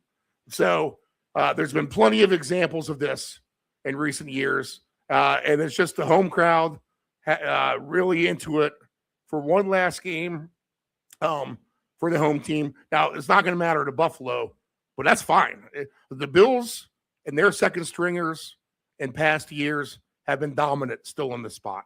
And against the Jets, who've allowed over 20 points to every team, a 20-point difference to every team they played in December, then, it's going to be much of the same here. I think there's going to be too much momentum for the, you still have Ray Davis. You still have Johnson. You're still going to have the receivers out there likely. It's not like they're superstars. So it's not like there's anyone really the bench there. The only difference is going to be Trubisky and Josh Allen for the most part. I don't doubt Allen starts and plays a little bit to get the fans going. They'll get up to a 2-touchdown lead. Then here comes Trubisky, and the Bills will coast this thing home. And, I think they'll make an effort to win this game just for the home fans here. And the Jets, you can't buy anything on the Jets after what we saw in recent weeks. So easy winner for me, closing down Buffalo in that stadium. It doesn't matter who they play on their side of the ball. They should be able to beat the Jets. Your thoughts there? Yeah, no, that's very well stated and very compelling. I agree. And the best thing that, that caught my attention there is the fact that and it's something that we've had an issue with all season long when trying to predict who was going to be the Bills' touchdown scorers, and other than Allen. They just spread the ball around so much, among several receivers, tight ends, running backs, is they could have a second or third string set of receivers or running backs in there, and they're still going to be better than what the Jets put on the field. And so that's not a concern here at all. That when they go to Ray Davis in the second half of this game, he couldn't rush for 100 yards. Give him the ball 10 times, he couldn't rush for 100 yards against this defense. So I think that, I don't see I don't care who's playing for Buffalo. I don't see the Jets, given the circumstances here, really slowing down Buffalo at all in this game. And even in the second half, when normally you'd say, it's all going to be backups against backups, who really cares? Well, I think Buffalo will care a little bit more than the Jets, because the crowd's going to be into it, like you said, and ready, wanting to celebrate, and everybody's looking forward to this post-game celebration. So I think it's great. I think Buffalo could really run up, a 41-14 kind of game here. Yeah, exactly. 37.5, they could cover that themselves. Yes. That's I've seen pictures online of all the snow at the stadium. Right. But, that's obviously got to be a bit of a concern if it's really going to be that just adds fuel. That just adds fuel to the fire for those fans. Let's be honest. Right, exactly. But it might slow down the pace of the game if it's a big blizzard. That said, like you said, Buffalo's going to be playing in the snow like a kid. The Jets are going to be wanting to go home. Right. So snowball to the eye, ice ball to the eye. All the more chance for Davis to bust 180 yards up the middle and really give you a nice payday. I play Davis in this game one way or the other. Yep, I agree. Touchdown, 2 touchdowns, over 100 yards. Heck, want to really roll the dice, cite him as the leading ground gainer. At 50-1 or whatever for this game, and cash a big one. Let's see. I don't think we have anything really yet prop wise. Yeah, we have nothing. So we'll wait for all that. We'll look for that closer to kickoff, and then the final game of the regular season, and then we're done and we're off to the playoffs ourselves. Wow, this is it. Final game for the AFC North. It's Ravens and the Steelers. I like this better if DK Metcalf was available. And we saw what the Steelers kind of looked like last week against the Browns when they didn't have him. I mean, that was ugly, losing that game. You almost get the feeling that if there's one team that everyone's kind of forgot about, and I know Lamar's had the injuries, if they can just win and get into the dance in a wide open AFC, you just never know. They could come to life with some of that talent they have on their team and find some sort of a run into the Super Bowl. So that's something to keep an eye on. If there's a time to buy on the Ravens to win that conference, I guess it would be now. They're only plus 950. You would think they'd be a little bit of a longer shot, but the Steelers are 35-1. That is not indicative of what the spread is here in this game. If that's what they really think the Steelers are, that much of a long shot to even win the conference. I like Baltimore here to get into the dance. They're the one person at the party that you're not going to want to see come in at the end of the day, knowing that if they just kind of get things rolling, just piece by piece, build that momentum, get hot at the right time, in a year when there's really no dominant team. Let's be honest. Whoever wins this Super Bowl is not one of the top 50 NFL teams of all time. So whoever wins this Super Bowl is not going to have the worst path in the world. So give the Ravens a chance here to get into the dance and maybe cause some damage in the playoffs. They have to get there first. I think they will. I don't think I'd lay the 3.5 with them against Pittsburgh, but I think the Steelers will fall short here at home. The Ravens should have a little bit more offense than the Steelers do at the end of the day. Will it shock me if the Steelers win? Not at all, but I'll take a chance with the Ravens. What do you think? No, I agree with what you said there. I mean, if you look at who's going to be in the AFC playoffs, and of course we don't know all the teams yet, but I would put Buffalo in the same boat as Baltimore. Right. If you take those two teams and say, oh, they've kind of been disappointing this year, this is not their year. Well, the door is wide open to turn that around. When the competition is Denver, the Chargers, Houston, Jacksonville, and New England. I mean, just the fact that Kansas City's not in there, first off, opens the door a little bit for everybody. But none of those 5 teams is going to scare anybody, especially playoff-tested teams like Baltimore or Buffalo. You know, they're going to go into those games, if not literally the favorite on the money line, then, the favorite nationally. And more people would pick Buffalo or Baltimore to beat any of those teams. I don't care where the site of the game is going to be. So I agree with you on Baltimore. The key with Baltimore, they need to keep playing well defensively. There's no reason for Pittsburgh to put up a lot of points on them here. I don't think Baltimore is going to counter with a lot of points. I think you're looking at a very low scoring game here. Rodgers plays that game really well. He's not going to commit the big turnover. He's not going to throw the ball downfield crazily. He'll move the chains 5 yards at a time. They'll run the ball. They'll churn out the clock. But we saw this last week, and what did it end up? They scored 10 points or whatever it was. So I think this is going to be a very low-scoring game. And if it is, and Baltimore wins it and demonstrates that our defense isn't as bad as people think, then you could argue that they're going to be the favorite. They should be the favorite in the AFC playoffs. What about Henry in this game? I don't know. I think it's going to be very low-scoring. Right. I don't see either team having a whole lot of success. It'd be cold. Who knows? I don't know if it's rainy or what have you. But it's a night game. It's just not conducive to a fireworks kind of game. Jackson's not really on his game. Like I said, Rodgers is more of an under quarterback than an over quarterback in terms of the way that he game manages. I'd have trouble taking anything on a positive light. I would look at a lot of unders in this game. Yeah, all right, I agree. All right, so the Ravens and a slugfest. All right, Dave, we'll see how this all shakes out, and we'll regroup for the playoffs.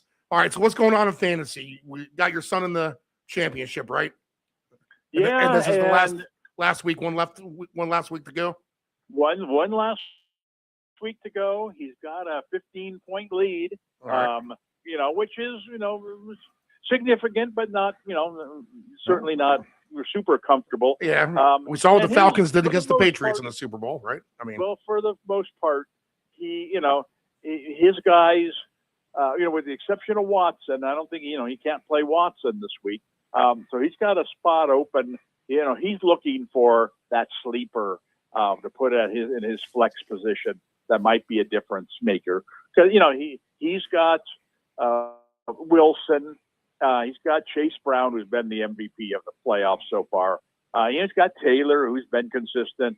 He's got the Goff, Jameson, William hookup, which has a decent matchup this week. So he's got he's got decent weapons, but he's got one spot open, and he just needs to figure out who to put in that spot and how big of a chance to take. Do you go with a Bigsby or Davis, kind of guy and hope for the best? Or do you just ride with DJ Moore or, someone you've already got on your roster like that? So that's going to be a question for him. Fortunately for him, and again, you don't know how this is going to work out, his opponent's got a lot bigger problems. His opponent has Barkley, who it appears is not playing at all. Right. His opponent has Goddard, who scores a touchdown every week. It appears he's not playing at all. And the opponent's quarterback is Schuff, who's been good, but loses his top receiver. And so he's got some positives on his end. The other guy's got Kyron Williams, who actually had a decent game. It's turned out on Monday night that helped the guy rally from a bigger deficit. But how much is he going to play? We've talked about this. As that game moves along. So I'm very curious to see what the other guy does, whether he just like throws in the towel and says, this is terrible, we shouldn't be playing on week 17, I give up. Or does he try to, does he listen to this podcast and say, oh, wow, there's a lot of good options out there. I'm picking up Davis. I'm picking up, Bigsby. I'm picking up, the Minnesota defense, and just try to, cut your losses, not just cut your losses, but actually possibly gain an advantage by playing one of these sleeper type guys. You could, I don't know, I have no idea, what the guy's like who he's playing against. But I've seen it happen before where the opponent just completely gives up because he's mad that Barkley is sitting out. So he's already got his quarterback injured. I think his quarterback was Mahomes. We'll see. I mean, he's certainly got an advantage going in, which was nice to have that little bit of a lead. And, has the advantage what I see on the guys on the current roster. Now, let's see what the other guy does and how it turns out. Who knows? As we've talked about all this entire show, a lot of uncertainty in week 18. All right, let's throw a haymaker real quick for gambling strategy, and we'll get on out of here and this with your picks. So Saturday, we'll take the 2 games and we'll play both the overs on a ticket. How does that sound? Right? Good. My 2 plays on Saturday are the McMillan to McMillan, TD parlay and Birdie over his rushing total. Birdie over his rush. And team-wise, we'll play over.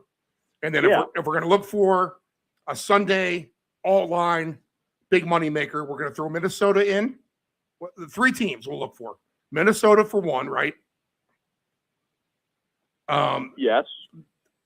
Now, Denver is the most logical second. That's correct. I think the Bills and are Buffalo. Buffalo. And they're the third. The Bills to me. Yeah. But we still have Jacksonville, Tennessee over. We could play on another ticket. We played the Giants team total over on a ticket. Green Bay team total under on a ticket. We got your Kelsey bets. The Minnesota to Denver defensive TD parlay. Yep. Don't forget about Kelsey. Yep.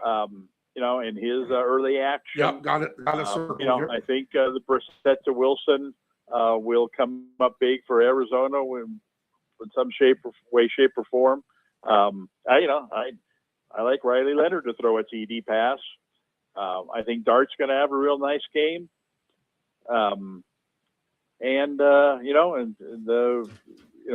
Bears Lions over.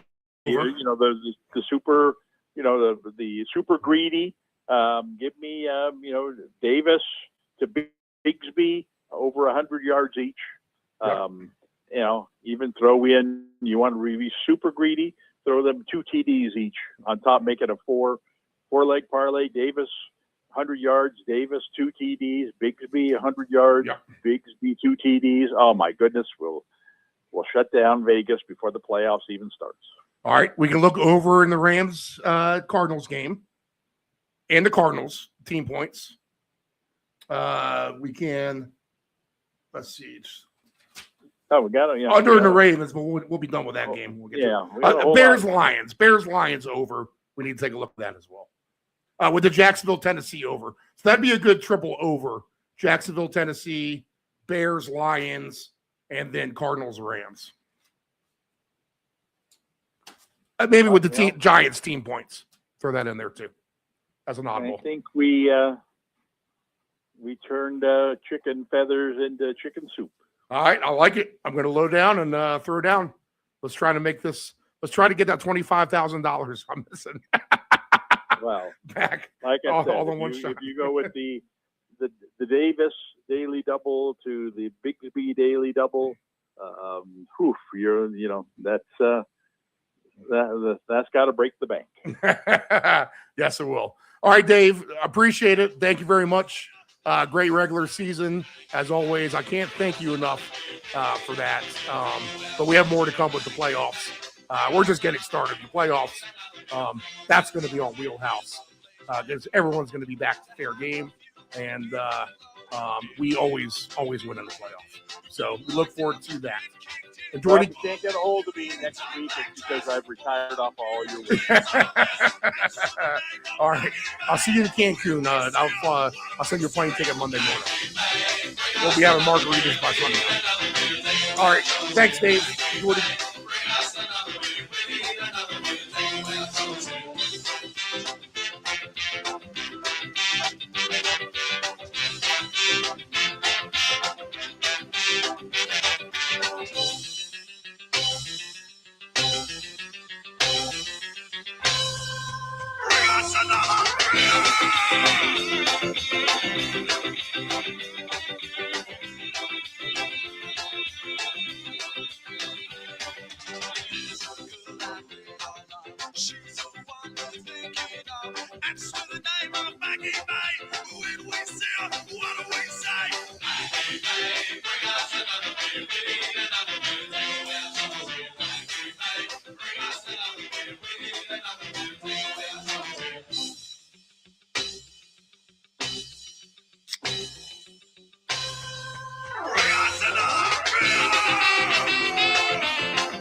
Dependable Solutions can provide all voiceover services for your advanced audio production needs. Think of us as an inexpensive option, no matter what the size of the project is. From one-word cameos to full script productions, contact Dependable Solutions at 757-354-5517. Know your gambling limits.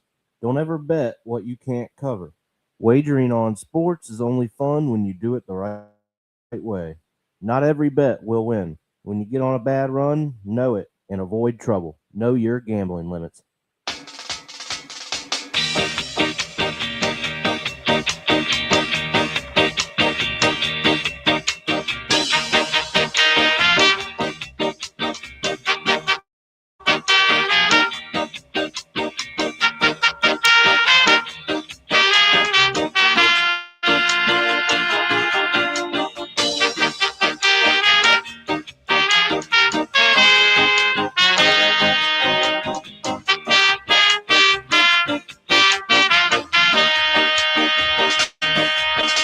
You said it was a waste of time. You said that I would change my mind. You said I'd lose my only chance to go and get out. It turns out you don't really know what you've been missing, my friend. And you might have her now. I got something better.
Family-owned and operated, CP Shuckers Cafe and Raw Bar specializes in delicious cuisine, refreshing drinks, and a laid-back atmosphere. We opened our doors in 1995 and have enjoyed being a place to either relax or celebrate ever since. Whether you are in the mood to indulge in a great meal with your friends and family or watch the game, we promise that our inventive menu, attentive service, and skilled bartenders will have you truly satisfied. Both of our locations have spacious outdoor patios for enjoying the breeze and catching a little sun. Our friendly staff at CP Shuckers will make your next dining experience a pleasant one by delivering personal care. We are open until 2 a.m. Full menu will be served until 10 p.m. and late night limited menu until 1 a.m.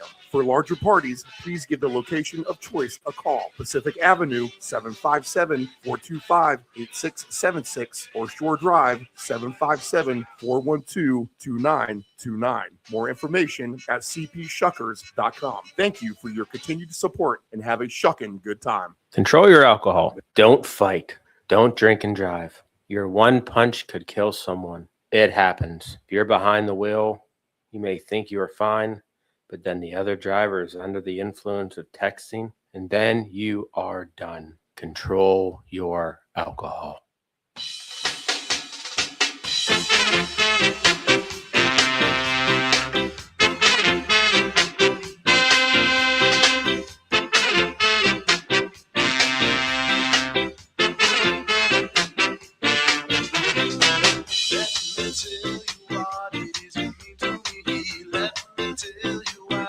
Green Day? Yeah. Fuck everyone. Good morning. This is the Round Robin. I am Stephen Murray, broadcasting live from our Chicks Beach studios in the lovely Virginia Beach, Virginia, here in the United States of America. Dave Del Grande, fabulous as always. And I'll get the camera up here for Mr. Nephew Dave. Good morning, sir. Good morning, sir. Weird camera issues last week, but everything seems to be okay now. Yeah, did it radio style last week. Yes, we did, didn't we? Let's see here, Dave. Your general thoughts going into week 18? Well, you know, this is we talked a little bit about it off air. We're gonna have to go through the fire here today, Steve. I think. Yesterday was the.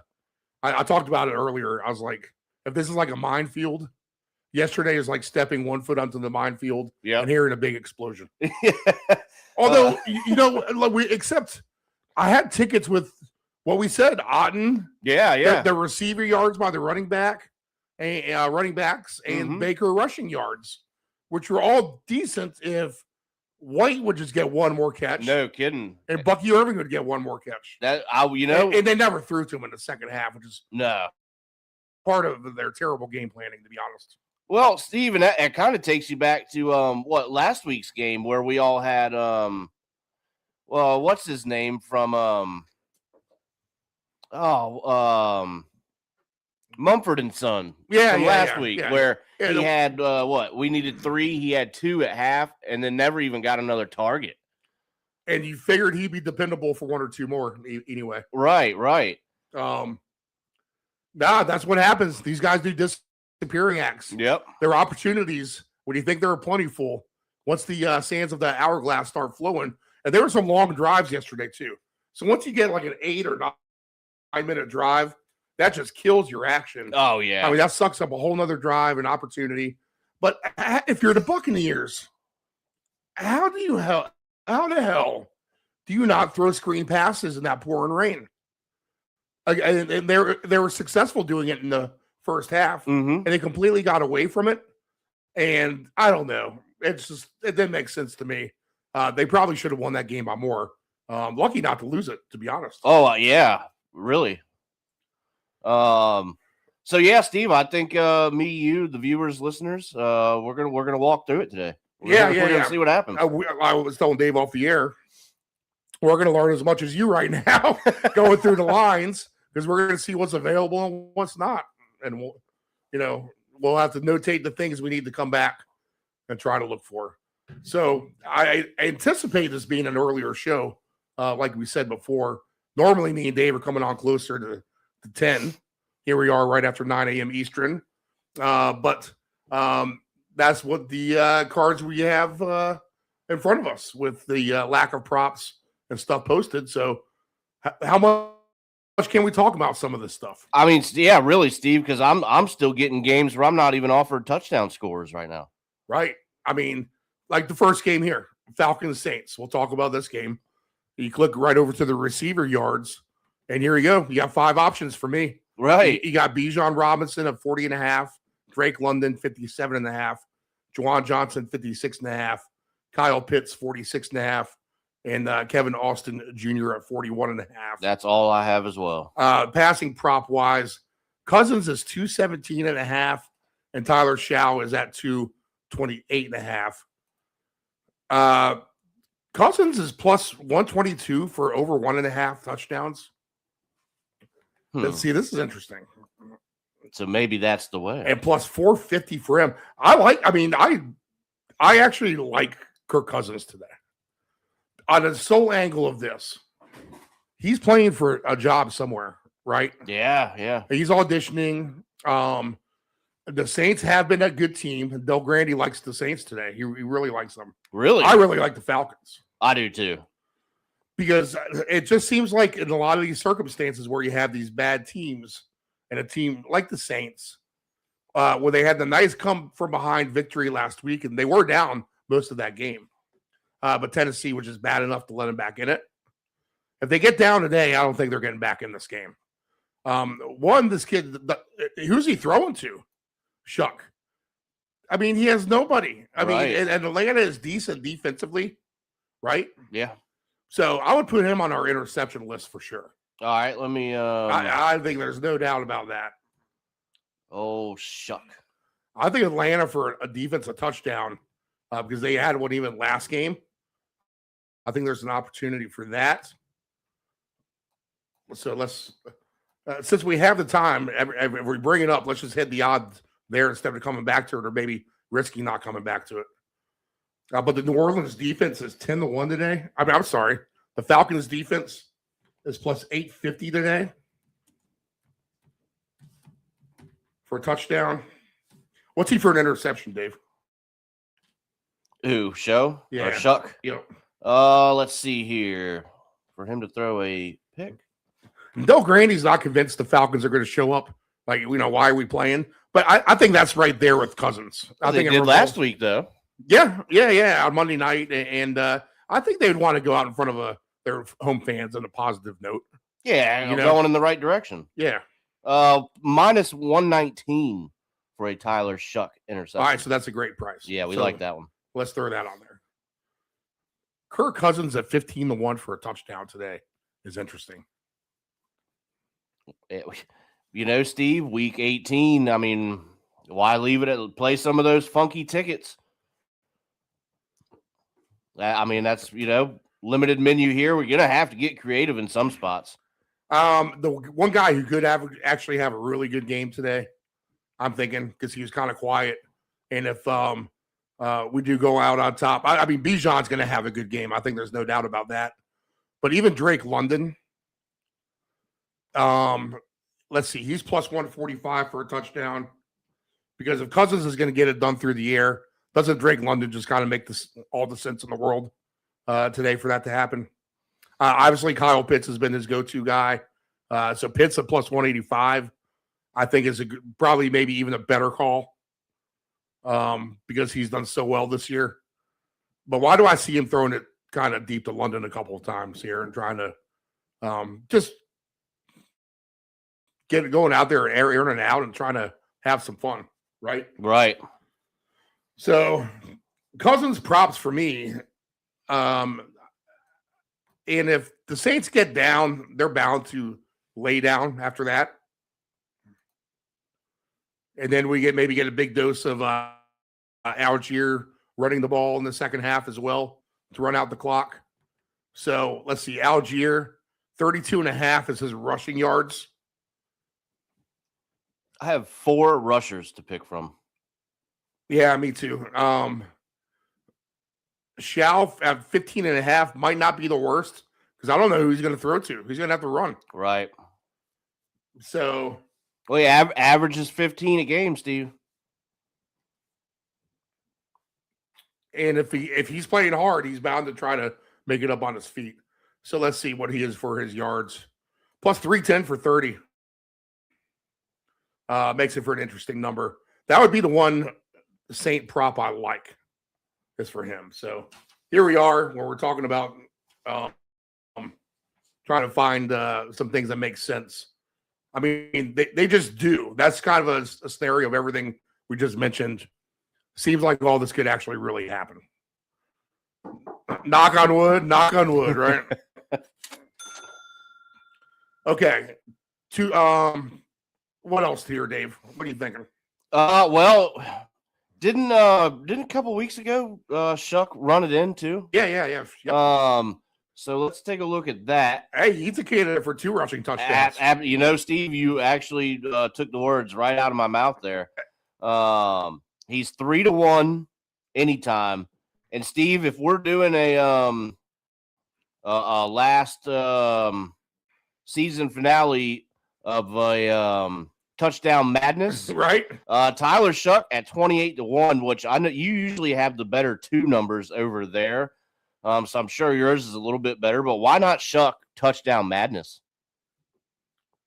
I'll do that. I'll say that, Dave, and I'll go ahead and I'll jot down still on the other side Drake London for now. Yeah, and he's still 12-1 to do that. Where I'm tempted just to do Bijan, but Algiers could counterfeit him at the end of the day. Right. And I think this is a Cousins game through the air. So let's give it to London on the wide receiver. All right. Kind of motif today. All right. Anything else on this one? I like this Falcons on the alt line. I think they can win this game by double digits or more. So. Oh yeah, I like the Falcons, Steve, to really probably roll in this one. And it's funny is if the scoreboard at one point says 35-3, I would not doubt it. No, I wouldn't be shocked by it. And it's also funny in the sense that this is actually a big game and not for the 2 teams involved at all. Means nothing for them, but means everything for. Yeah, I've never seen this. Yeah, right? One team is rooting for one team, and basically, let's see. Tampa is a New Orleans fan, and Carolina are Atlanta Falcon fans. Yep. To that. So man, I think you can get a great number on the Falcons alt line here. So yeah, Steve, sign me up for that. Kirk for 2 is plus money. Passing touchdowns, that is. That's just we're just gonna start that ticket right now. So he's going on that. And yeah, I mean, Bijan playing for, I think he's in my primary 2 touchdown. That was really limited as well. But I do like Shuck at 3-1, would be my, my play here. All right, let's see here. To win by 20 plus 750, to win by 14 is at plus 340. I like both of those, honestly. So I took I was just playing around, and I took 8 of these heavy favorites to win by 31 or more in a crazy, like a 10-cent round robin or whatever. And it's interesting. Literally, so if you get I think it turned out to be a $15 ticket. And I didn't play it yet. I might still. If you get 2 teams to have the super 31-point blowout, you're going to win $85. Oh, hey, off the 15. Yeah. But if you get 3 and 4, then we start. Now you're starts cooking. to pump it up pretty good. Yeah, you're talking 1,000 and then 4,000 or something like that. So have some fun with it today. Maybe. I mean, Atlanta. I'll just say what it is since I mentioned it. Yeah, I think Steve. I played the incentive ticket. We talked about it on the Saturday show. That hey, what's your? You asked me what's the angle going to be? How are you going to attack this last week? Well, I did that with the incentives ticket, and that does involve Bijan for 120. So I'm hoping he has a big day, and that's actually the longest shot on that ticket, believe it or not.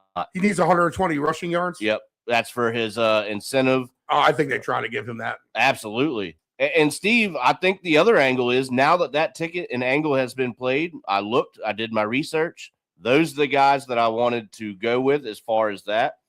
And I think now it's like you said, here we are right at the end. Some things are limited, but this is why we do the show, as you always say, Steve, because we're finding some things. And I think the theme is just have some fun with it. Like you said, just take some shots. This is the end of it. Man, so how does Cousins negotiate wanting to have a big game and get Bijan to have a big game too? Man, this just going to be an offensive onslaught by both of them, to be honest. Right. 43 the and Cousins a half. stuff scares me.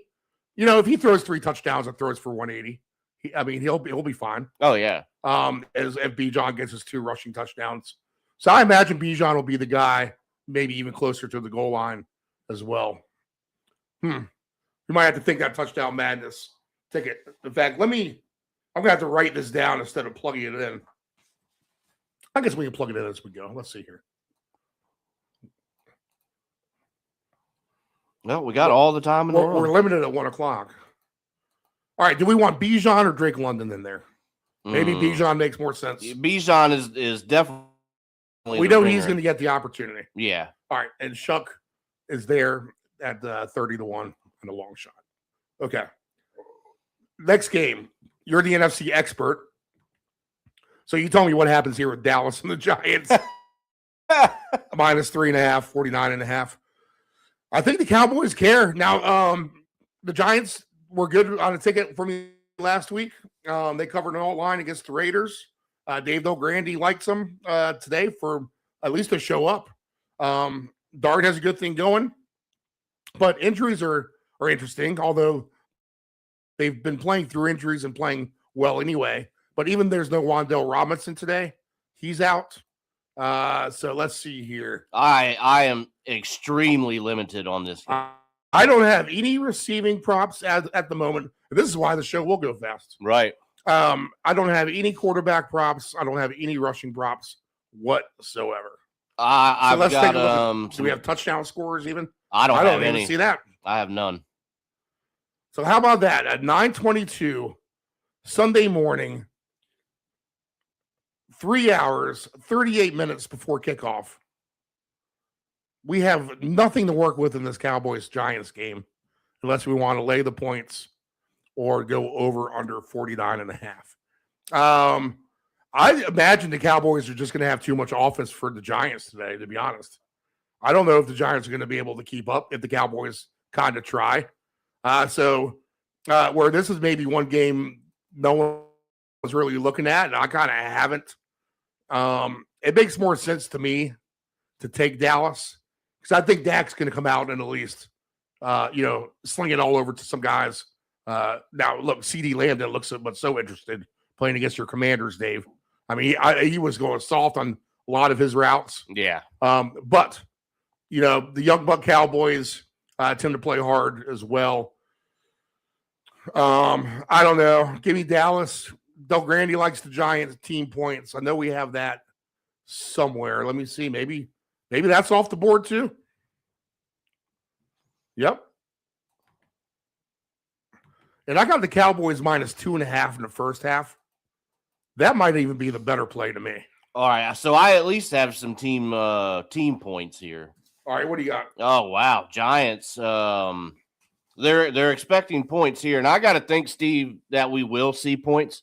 Neither of these teams are going to the playoffs. I just don't know who the Giants are going to throw it to unless it's going to be right. A lot of 3s and 4s out there. Oh yeah, that wide receiver. So can we trust that for Giant points? That's what scares me. I still think this game is a lot for pride. They're not going to the playoffs, so why not be able to have the bragging rights? Hey, we beat you at the end of the year. That was the high point of the season. The Giants get excited when they play the Cowboys. Right. Everyone gets excited when they play the Cowboys. At 23.5 is their number at -110 right now. All right. So you like that over? Yeah, I think I do. Okay. I'll take the Cowboys in the first half -2.5. I like that. Yep.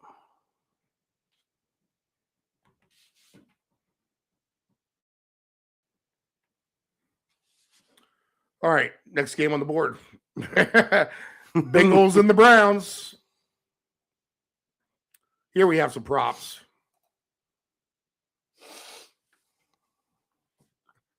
Still not a lot, but this is the biggest list I've seen.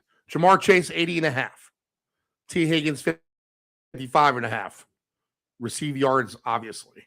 Jerry Judy, 45.5. Tillman, 23.5. Gesicki, 23.5. Isis, 15.5. Chase Brown, 19.5. Dylan Sampson, 19.5. Now, is Shador Sanders and Jerry Judy going to have or Cedric Tillman, who's Tillman's been a guy I liked, but he's done a complete disappearing act until recently. Has he been hurt? Yeah. That's my main question here with Cedric Tillman. Let me look that up real quick, Dave. All right. I mean, thoughts here in general. I mean, you would think it's Burrow against Sanders. As long as the Bengals and Burrow show up and want to finish strong, then they should almost have a field day, you would think, against Cleveland. But it is interstate. They play for pride. Right. And we do have a better defense with the Browns here. So what are you thinking overall in this game? Steve, my first thought is I'm going to play Joe Burrow for 3 passing touchdowns at plus. Yeah, I think offensively the Bengals are fine today. Oh, yeah. So I would almost expect points because that Bengal defense isn't great, right? Yeah, I think they're just going to outscore. Now, they're definitely going to outscore them. Remember the Dolphins game a couple weeks ago where they killed them? Yep. 45-14 or whatever. That's this game. Yeah, absolutely. It could be. I did take a Myles Garrett sack, though. That was in that incentive ticket. And I'll go over that one when we do our bets at the end of the show.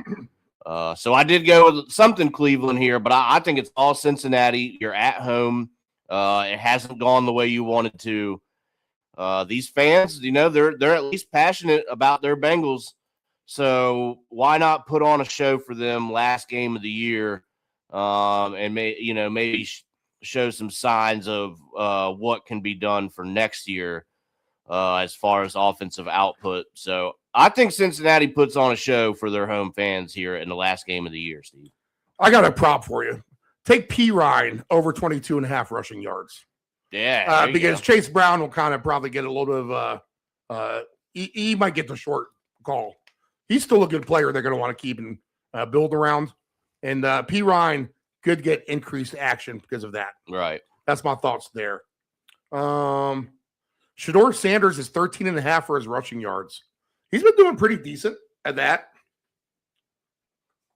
Yeah, he's been moving around a little bit. So I'll actually, and against the Bengals defense, maybe he just finds it, I don't have anyone to throw to. Let me just run it kind of deal. So I would maybe take a look at that. You like Burrow for the 3 passing touchdowns? Yeah, I'm gonna rock because I'm building a quarterback passing touchdowns ticket right now. Starting with Kirk and now Burrow. So we're a little over 5-1 with these two guys. Kirk for 2, Burrow for 3. We're gonna find 2 more somewhere in here. Right. Yeah, good idea because we always got to. Kirk and Burrow. Touchdowns today. Let's see. Everyone's about where you want them. P. Ryan is plus 250. I will say that for him. And then no one else is really going to. I mentioned Tillman. He's plus 550. But for 2 touchdowns, and you'll have to look on the Bengals side. I mean, it's pick your poison. It's Jamar Chase, who did get his 2 last week. So he's, in essence, good if he wants to take the rest of the time off.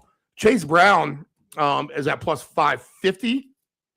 But we mentioned P. Ryan, right? Yep.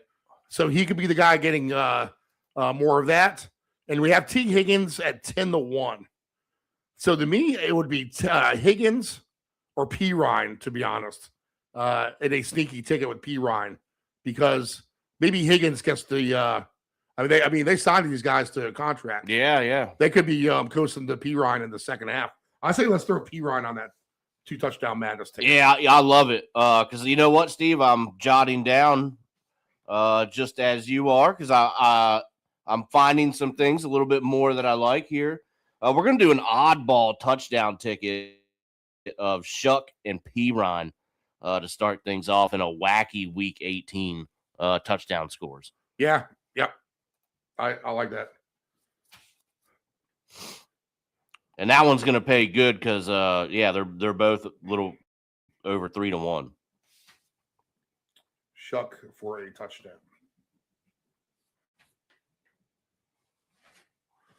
Okay.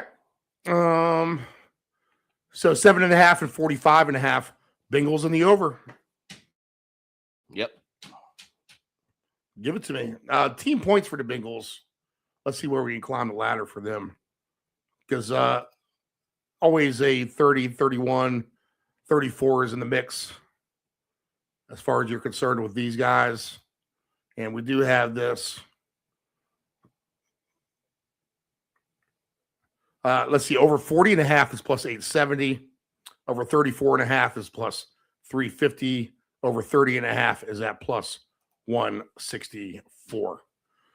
Okay, next game on the board. Vikings and the Packers. This line has gotten out of control. Minnesota minus 10.5, over under 36.5. Clayton Tune is the quarterback for Green Bay, but his prop is off the board. JJ McCarthy is the quarterback for the Vikings. He's 189.5. Green Bay basically is all but thrown in the towel here. The only rushing prop I have is Jordan Mason, 69.5. On the receiving ends of things, I have Justin Jefferson at 69.5 and Jordan Addison at 36.5. And quite frankly, I'd play both of those guys over. Yeah, and Jefferson has incentive. Yes, he does. And I think they both actually find the end zone, and I think Minnesota rolls in this game, to be honest. Right. Their defense is not going to let Green Bay do anything. The reason why you have no Green Bay props is everyone would be banging home the unders right now. You know, they don't know where to set them at. Right. What are they going to do? Is set Clayton Tune at 125 yards passing? It would be a bloodbath. And when it probably goes under for that, too, anyway, So the book is smartly protecting themselves today. We'll take Justin Jefferson on our 2-touchdown madness ticket because it's mad just saying that. But you know what? There's no touchdowns available on my book. How about that? Yeah, well, that's McCarthy for 2 passing touchdowns then. Oh, yeah. So, and I have no scores either in this one. So I would actually take McCarthy at 3 touchdown passings on this extreme ticket. Yeah, let's bump that up a little bit. Good idea. Since we're doing touchdown madness, we'll just use McCarthy at plus 490 as a semi-ringer type of play. This is an interesting way to do things with madness. If you're not going to give us Jefferson for 2 and Addison for 1, we'll just take McCarthy for 3. Yeah, McCarthy for 3 passing touchdowns is at plus 558. Yeah, I got plus 490, so you have way the better number on this book. And that changes this ticket all up, too. I mean, you're doubling the value here. I mean, if you have it parlayed with P. Ryan for 2, Tyler Shuck for 2, and Bijan Robinson for 2, I mean, you're literally right now, the 4 of those things, $2 pays $30,000. Oh, man. Jot that down, Steve. I might play that. Oh, it's on Madness. Oh, it's our Madness ticket. Okay. But I love it. Well, if we only play it for 25 cents. Oh, boy. It's 4,000, not even $4,000. Hey, that's all right. But I'll I mean, Madness is do, isn't it? Yeah. Let me just take a pic for the reference there. It will get better. Let's see here. All right, so we'll jump on. I mean, I just don't think Green Bay scores. The one angle I would take, because I like Green Bay team points under 12.5, is let's bump that up on the alt line, and let's bet it at under 14.5 at minus 184. Well, and they're a little tricky there. They're in too, right, Steve? They're the 7 seed. Mm-hmm. Yeah, and they can't go anywhere. So, I mean, are they going to put their defensive starters out too? You're limited on your roster, but I have no doubt everyone's. They're all sitting, right? I mean, they got to be. Yeah. You're going to have Bo Melton out there, a wide receiver. You'll probably have Wicks out there, a wide receiver. All right. And I think for the most part, whoever the Green Bay running back will be, it's just going to get a bunch of handoffs. Yeah. Like, let's just get this game going. So I don't think there's any reason to, otherwise it's just going to get bludgeoned by Minnesota. Right. Now, Minnesota should be able to get it's not on the board, but Del Grande likes them for a defensive touchdown for the 1 or 2 times that Green Bay might try to get frisky. All right. So we'll throw a curveball. We'll throw McCarthy in our touchdown madness ticket. All right. Colts and the Texans. Texans minus 10.5, 38.5. Let's see what props are available here. I have one receiver, Jaden Higgins, available at 50.5 yards. I have CJ Stroud for 206.5 passing yards. I would take that over. Unless Jacksonville, I got no receivers. Unless Jacksonville just falls on their face and Tennessee's like in that game, that's when you're going to see Houston really try, I think.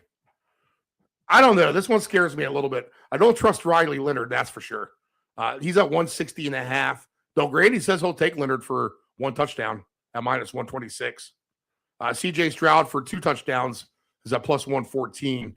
I kind of tend to think Houston has a good thing going, and where they might be a little cautious here. I don't know. I mean, what if Tennessee is beating Jacksonville? Then isn't Houston full on, right? You would think. Yep. So maybe live line this. But maybe this is one to more or less stay away from a little bit. Del Grande does like the Colts. I do like Houston. But what if Houston's playing so skittish in the scenario that you just can't trust them, And it's a weird game because I actually took Riley Leonard 5-1 anytime touchdown just in case they get down there and he sneaks it or something like that. And now I don't have anything from I had some touchdown scores last night. So I jumped on one and now they're all gone. 2 touchdowns today. I got Woody Marks plus 470, Dalton Schultz 13-1, Jaden Higgins 13-1. So no Nico Collins is what this is telling me. Christian Kirk 22-1, CJ Stroud 30-1, Riley Leonard 65-1. The Houston defense is at 10-1. I'll tell you what. Is the Houston defense really going to be? Man, you're almost tempted to take Riley Leonard, a running quarterback, at 65-1 for 2 touchdowns. Yeah, go ahead, fire it in. You want to take that risk? Why not? I mean, you have the list over there. So if you want to take somebody a little bit shorter shot, but I've got them for 1. So I don't see why not for 2. Let's do it. Who knows? Maybe this is our magical carpet ride ticket of all time. Right now, it's 2 touchdowns each. Bijan Robinson, Tyler Shuck, Samar P. Ryan, Riley Leonard, and J.J. McCarthy is the oddball to throw for 3. All right. How about that? I want to say the Texans are going to roll, but I can't. I just can't. Weird game. They're going to play a little skittish, I think. And Tennessee's been competitive. So they'll be at Jacksonville catching 13.5, 47.5. I like the over in this game. Is there seeding to play for? Jacksonville can get the number 1 overall seed still. And they still need to win the division by winning today. Now, if they lost and Houston won, they would be the division winner. Yes. So maybe there is at least some motivation here for Houston. Yeah, I think there definitely is until they play the score, see the, Tennessee down 14 points. Right. Then you're like, all right, well, let's not get Stroud killed, And that, maybe we hand the ball off more. That's going to be the halftime play right there. Yeah. You might have to live line that at halftime.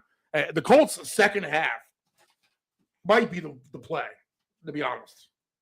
Right. Now, Davis Mills is decent for the Texans, too. So if they just kind of go to him early and try to float it out, that wouldn't shock me either. But I think Tennessee will score a little bit on Jacksonville because they've been scoring. And Jacksonville, I think, will torch. Now, there's a handful of secondaries who are down to their like 5th or 6th guys, like secondary-wise.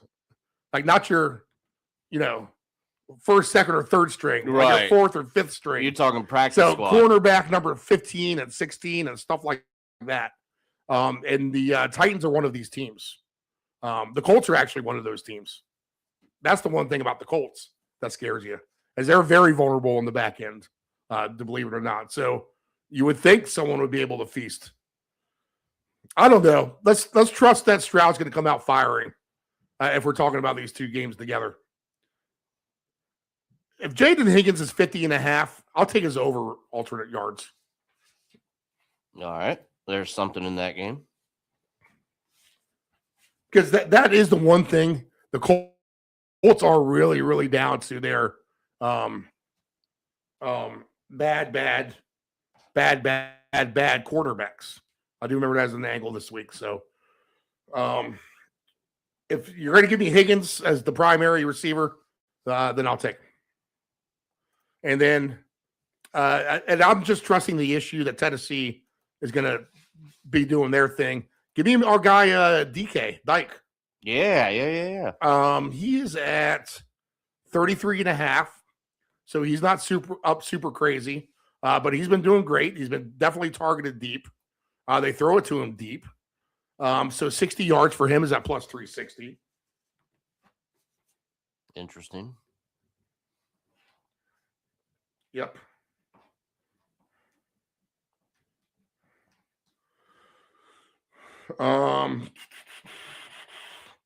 Yeah, I'm going to play that as a prop in this game. And then I just think the Titans will score some. So Jacksonville, their hand will be forced to score more. And 47.5 will be too light there. So alternate over for me. Is it the best play on the board? If I did have 3 sides or totals, the over in this game is not in that top 3. But that's what I'll lean with. Right. I do have a pretty full list of, pretty full list of touchdown scorers here. And it looks like that Jacksonville's going to go for it. I've got all their heavy hitters here listed to score. So they're going to force the issue. So we'll see what that means. If they're up big on Tennessee, maybe they yank them. But there are opportunities, I think, first half touchdowns here, Steve. Is Trevor Lawrence on your passing list for 3 touchdowns? Or whatever you're going to do? You know what? Let's take a look at that. He's plus 198, I see, for 3. Because if you're going to put him with Burrow and Kirk, I don't think that's the worst thing in the world. Yeah, and I have him at 148. Now, do you add Stroud to that list? I want it, dude. I was looking at that. And I just can't trust that if things go sideways, that he doesn't get yanked out of that game. Right. That's taking a risk. Which I also kind of feel that way if Jacksonville can get up large on Tennessee early. Is Trevor Lawrence going to have enough time to throw that 3rd touchdown pass? Cam Ward is plus 680 for 3. That's actually interesting a little bit. Maybe taking both of these, because if this is going to be the one shootout game, then maybe Tennessee gets all theirs through the air. Right. DK gets a couple. A.O. Manor gets one, or Okonkwo gets one. He's been getting 2 consistently. So why not a 3rd against Jacksonville? Maybe if they play hard. Yeah, I mean, God, you hope they show up. But again, a good game at the end of the day, maybe just to stay away from. Right? I would have to agree, man. I want to throw Trevor Lawrence and round that QB ticket off. There's just something telling me that with the division and the seeding in play here, that they are going to bring it. And it could be one of them scenarios where it's ugly for Tennessee at half, and there is no more reason to get these big dogs involved. This game makes me nervous, Steve. All right. That is the last of the 1 o'clock slates. So do we keep this madness ticket kind of going? I guess we do a little bit. Yeah, I guess so. We'll find 1 or 2 other things because I don't think they'll let us build anything too crazy here, to be honest. Vegas and the Chiefs, you are getting, let's see. Here are our touchdown props. Minus 140 for a Hunt. Genty, even money. Kelsey is the lock of the day for Dave Delgrande to get one. For last game for him, probably. I think he gets, it might be an incentive. I'm not sure too, but I think they're trying to get him one last touchdown to Kelsey.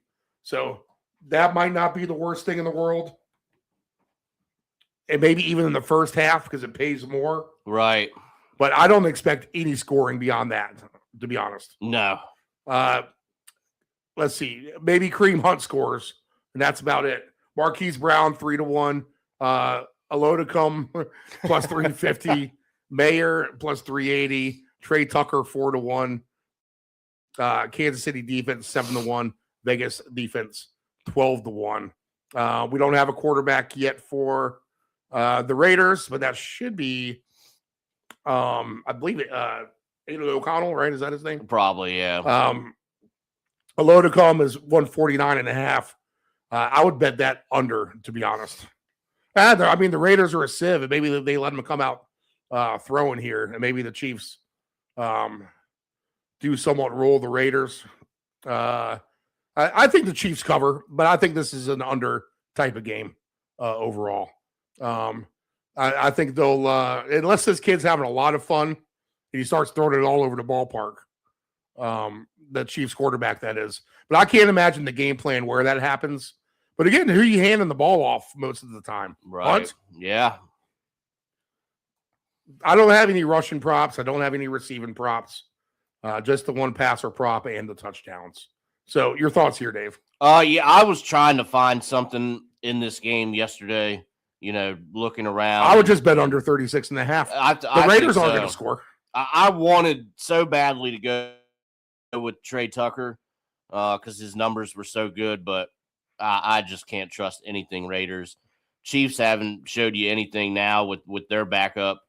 Man, I think it's just a stay away. Besides playing the Kelsey touchdown at plus 250, and like you said, playing it in the first half to get better value out of it. I just can't see anything other than Kelsey and the under that you mentioned that's really appetizing here. I think besides those two plays, it's more of a stay away. I think it's just a straight under on the game, 36.5. I would play that. I'd be tempted to play Chiefs under 20.5. In case there's a rare chance I think that I don't even know if it's rare, but the Chiefs play so bad that the Raiders can actually win this game. So I don't want to bet with the Chiefs. Yeah, this is a run for the whole game, but who's going to score? So bet the under. Yeah, I think that's the better play. All right, next game on the board, Detroit and the Bears. The Lions are getting 3.5 at 50.5. Now, Ben Johnson says these guys are going to play. Caleb Williams needs 270 yards to become the Bears' first 4,000-yard passer ever. So that's a stat that they want. But there's no meaning in this game for the Bears. I can't trust anything on the Bears. I think this is, honestly, a great all-line to take on the Lions here. Because they might win anyway and be better offensively than the Bears will be. So let's see. I mean, you get plus 630 for the Lions to win by 10. You get 9-1 for the Lions to win by 13. I don't doubt that. I don't think Campbell's not going to lay down. These guys are going to want to finish maybe the season strong. You would hope they do. I mean, last time you saw them, their body language was really bad on the sideline after getting thumped by Minnesota But don't you think you get an A effort from the Lions today? Kind of. What do you think? I think so, Steve. I mean, they still got their heavy hitters listed here, so why not go out trying to beat your rival in a game that because they can't move, right? As far as seeding. Yeah. I don't think so. Not anymore. It really means nothing for the Bears. I know besides the yardage for Caleb. I think it locked into the number 2. Besides him getting that yardage, I don't know why they would be playing anybody today. That's another tough one because is he going to play the whole game, or are they going to think, all right, well, maybe he only has a certain number of yards passing. He'd really have to light it up in the second half of a game that means nothing for them. Is there a possibility of him getting yanked around halftime? It's week 18. I think the possibility is at least there. So I don't know, Steve. I took Kyle Monungai for 2 at 8-1 is what I took away from this game. I think you're going to get a better load of Montgomery today as well over Gibbs. Right. 34.5 is Montgomery's baseline. I would look that over.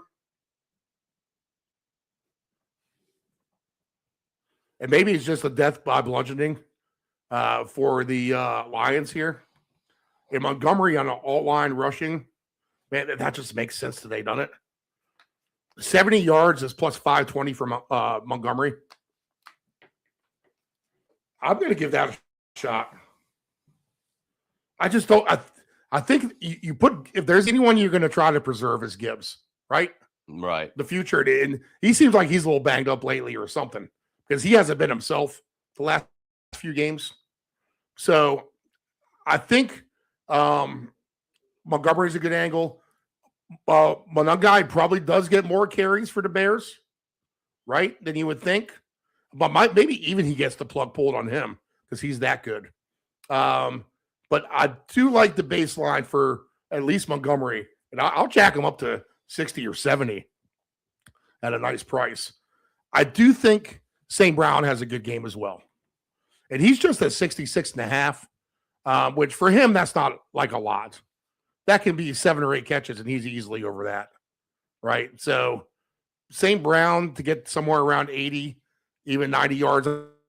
I wouldn't doubt if he's a 100-yard receiver this afternoon either, plus 330 for him. He's not the kind of guy who's going to quit on you. Not to me. No. He's going to play and play hard. And I think Goff can have some success through the air. We saw what the Bears secondary did last week, right? So to the 49ers, they let the Niners score 42. So I think the Lions can score some points today. Give me their team points over. Give me Montgomery on his rushing prop and give me St. Brown. All right. And I'll take Detroit on the alt line. I like it. What about you officially? So I'm just going to – I looked at maybe playing Goff's for 2 passing touchdowns. I might still do it, but I think for me it's just a Monungai for 2. He's in that primary 2 touchdown ticket. So that's what I'm going to roll with here. If Detroit can kind of get their act together, maybe 50.5 is a little bit too light. Hopefully we see a couple more points than that. But give me Monungai as the focus today. All right. Chargers and Broncos. Now, I know it's Trey Lance, and that gives the mirage that the Chargers are kind of giving up on things and just kind of going to be settled to where they're at. But they, let's see. They can't win the division still, can they? Am I reading this wrong here? Let's see. I don't think they can. No, the Broncos. No, they're too far back. Yeah. Okay, yeah. Okay. So this game does not matter for the Chargers. No. All right. I was trying to make a little bit of a case for them earlier. Okay. A bloodbath. We saw it last year against Kansas City in the last game. If the Broncos are minus 13.5 over the Chargers, they're going to cover that line. That's just all there is to it. So give me Denver. Give me, they could score 37.5 themselves and give me the over. If the Chargers are in a lay down scenario, which they have to be, if this game means nothing, right? Yeah, they're too hurt. This has to be. It's a beautiful day out there in Denver, too. It's 70 degrees and sunny. So that Breeze offense. Give me the Broncos and give me the over, Dave. Yeah, I like that. Full cast of characters here in the touchdown list. You seem to have more luck with that here at the 4 o'clock games so far than the 1 o'clock games, but they have all their heavy hitters out. Chargers, again, like you said, nestled into where they are. They need to get healthy, or they need to give these guys basically a bye week. So that's what they're going to do. And I don't see them really with that mindset, which is the correct mindset. I'm not saying that there's anything wrong with it, but with that scenario, I just can't see how Denver doesn't roll here, because I think they can still get the first seed, can't they? Yep. They win. They get the first seed. Yep. So they're motivated, and they're going to be going up against what, the 2s and the 3s for the Chargers probably. Yep. So yeah, Steve, that scenario makes sense to me. I'll take the Broncos to roll at home. Troy Franklin is 20.5 on his receive yards. What am I missing there? That is crazy low. Yeah, so we'll take him over. Sutton is at 55.5. We're probably looking for him over as well. And it's going to be a little bit of an all-out assault here to get things started. Maybe even the first half. Denver is a good bet as well. I could see that. Maybe that even a better bet than the whole game. I don't know. But minus 7.5 in the first half. You can put Trey Lance on our interception list. All right. I'll tell you that. The Charger total points is just that. Oh, in the first half is at 6.5. I mean, that's probably an under, as bad as that sounds. Denver 13.5 points in the first half. I'd bet that over. How many points? 13.5. So you just need 2 touchdowns by Denver in the first half. Right. Oh, man, I like that. Yep.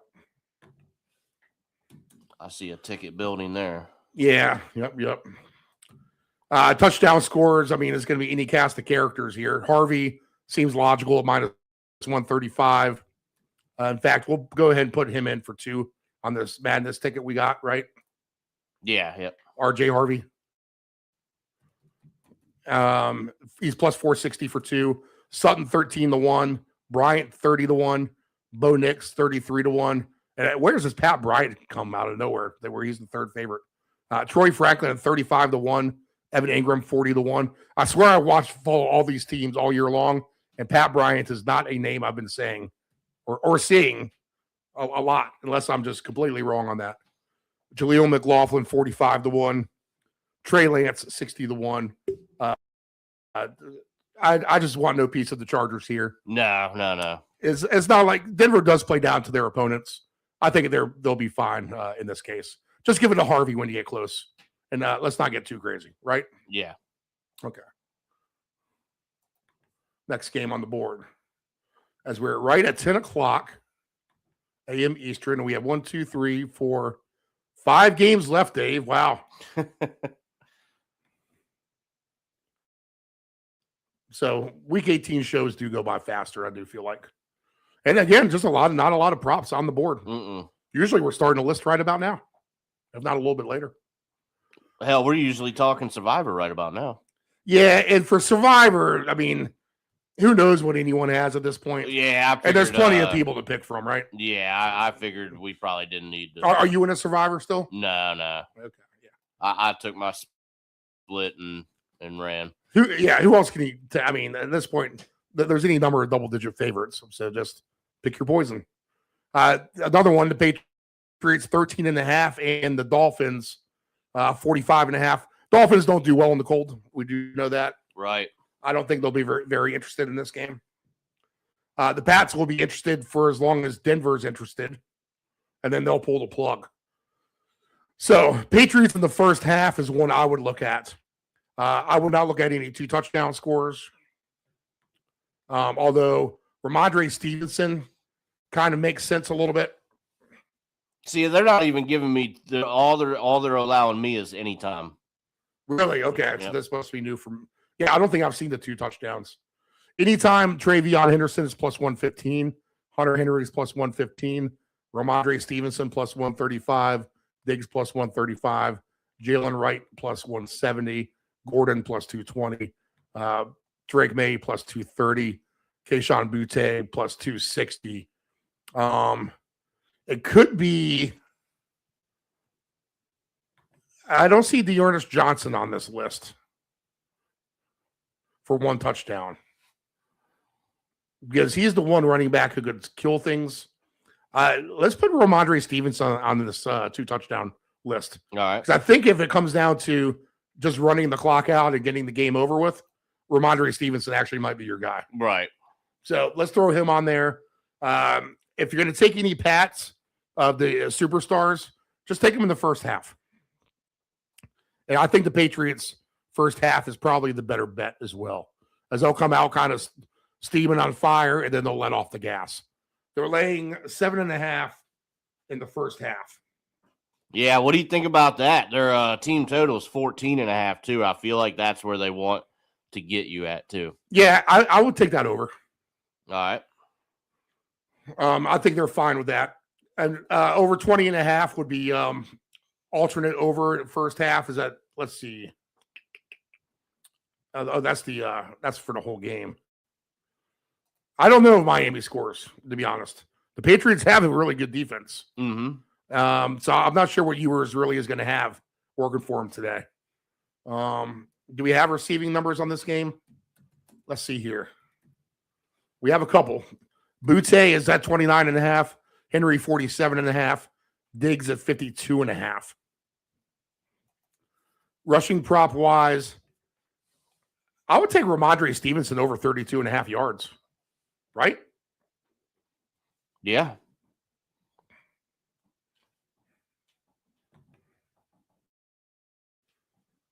And make an alternate number there. In the same way that we would take Montgomery.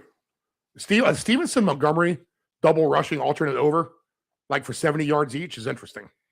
That could be a fun ticket. 70 yards and a touchdown each. Ooh. Let's see what that pays real quick. I can't do it on this. We'll go back through that in a minute. We'll do this touchdown madness ticket first. Is that rushing yards? You want me to go ahead and build that? Yeah. Put 70 in each from Montgomery and Ramondre and give them each a touchdown. Let's see what that pays off. Oh, that's going to pay very nice already, I can tell you. All right, so we're building that.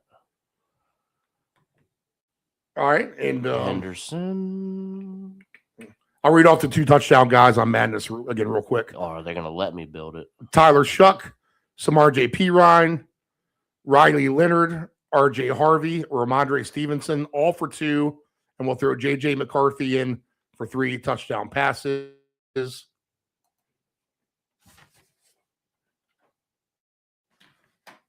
If we do 25-cent legs of the 3-game parlays, then we have 30 bets that can win up to $38,000. So about not too bad. About let's see. Stevenson, right? Yeah. Okay. A little over 1,000 on the average.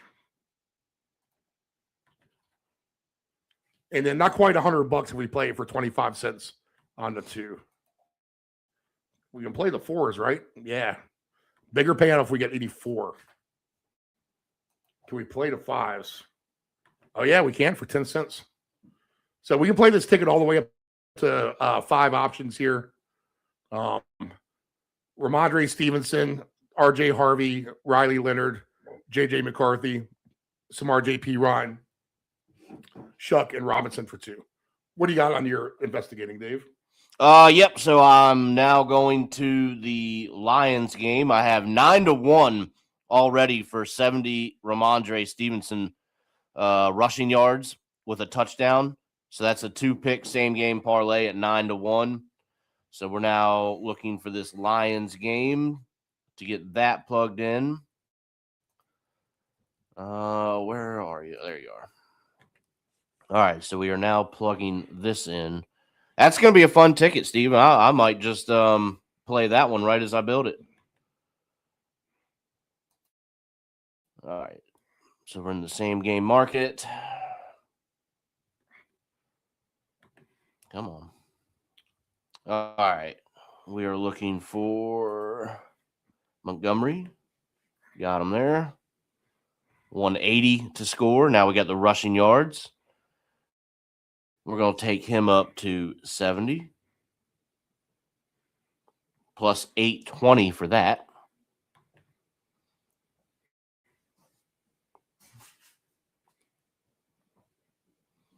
All right. So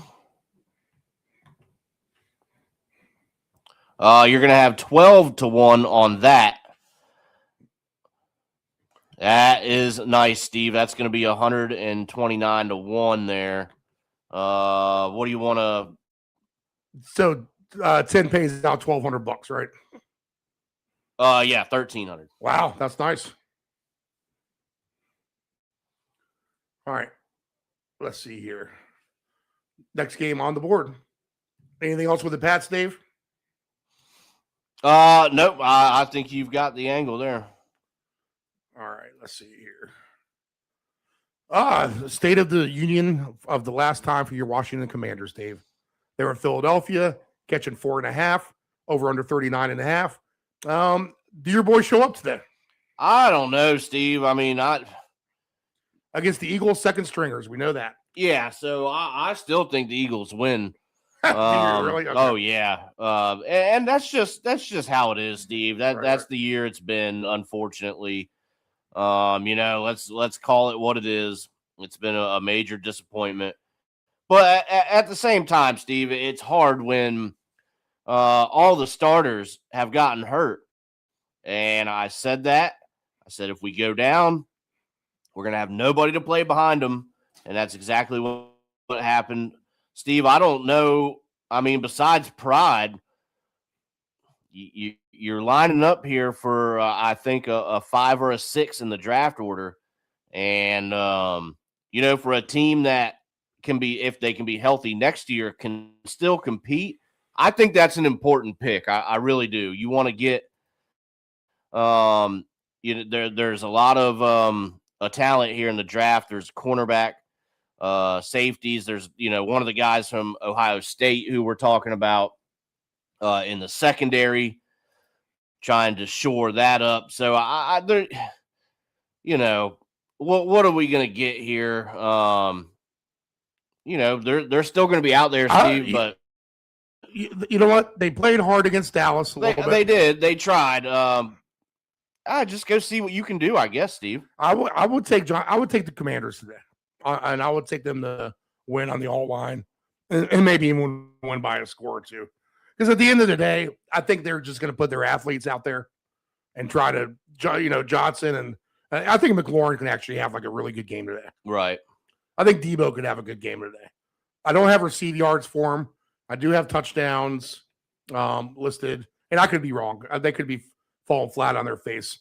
I think Bigsby is a logical one for Philadelphia, but I don't know how often they're going to get close to the goal line here, to be honest. Is McKee really going to light you up with what he has to offer? And he's a decent little quarterback. So maybe his rush yards are the best thing, but we don't have those listed either. Right. But I mean, he has Shipley, Darius Cooper, Cal Cotrera, Bigsby, Jahan Dotson. On the other side, we see Krosky Merritt. Yep. We got Rodriguez. We got Rodriguez, McLaurin, Debo, Treylon Burks. Okay. So I think there's plenty of offense for the Commanders today. Yeah, they might, come to play, but I don't know, Steve. I would almost rather see that draft pick at this point. Washington's total points is 16.5. I'll take that over. Yeah, they could get over that.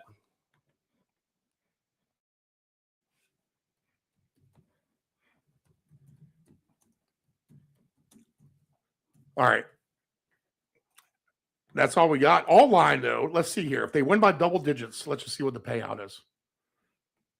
Because I think a good all line, a sneaky all line, is Washington and Detroit together. Yeah, that's interesting. And Washington is at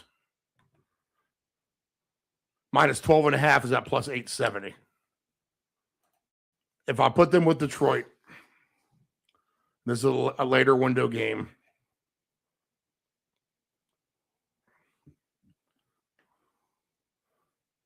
And you could do these minus 9.5 as well. And then maybe sprinkle some Buffalo on here to really kick it off. Let's see. All line for Detroit. This is just on the premise that the Bears are not going to do what they're saying they're doing. But we get $10 to win 960 on the Commanders and the Lions, both minus 12.5, Dave. Yeah, I'm not mad at that. Is that worth taking a shot at it? I think so. All right. If we add on Denver at minus 13.5, and we add on the Bills up to 9.5 now, are the Bills. I knew that was going to happen. $10 now wins us a 3,300. Right. Damn it! I knew that was going to happen with the Bills. And there are no Bill props. It's just that. And let's talk about that game, I guess, next. All right.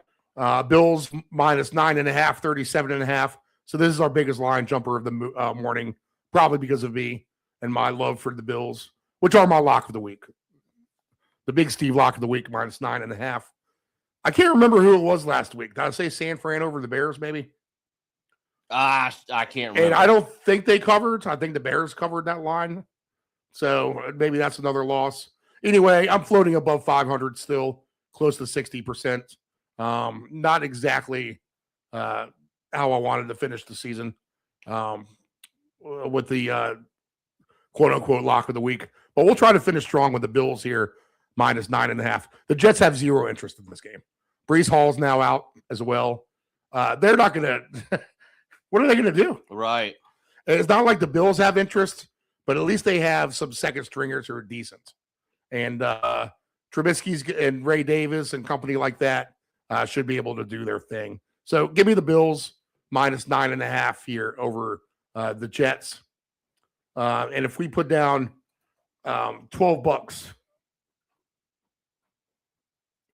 wins 4,000 on this, the Broncos minus 13.5, and then we take the Lions and the Commanders both at minus 12.5 on a crazy all line. So that's a good way to try to win some money there, I think. You like the Bills, Dave? Oh yeah, I like the Bills here, and I would do. I might build a El Cheapo style ticket in a angle that I never use here, but I'm looking at it. Winning margin, Steve. I know you hate them, and I usually never play them, but at plus 390 for the Bills to win by 13 to 18 points. Maybe it's just, hopefully a 17-point game. Yeah, I hate this. I know you do, but I would maybe build an El Cheapo around that if you're going to play the spread. 2 touchdowns at the end of the game from the just uninterested Jets. I think you could see that at plus 390. So, I mean, that's just a different angle to use here, week 18. So you get a little bit of points there, a little bit of margin.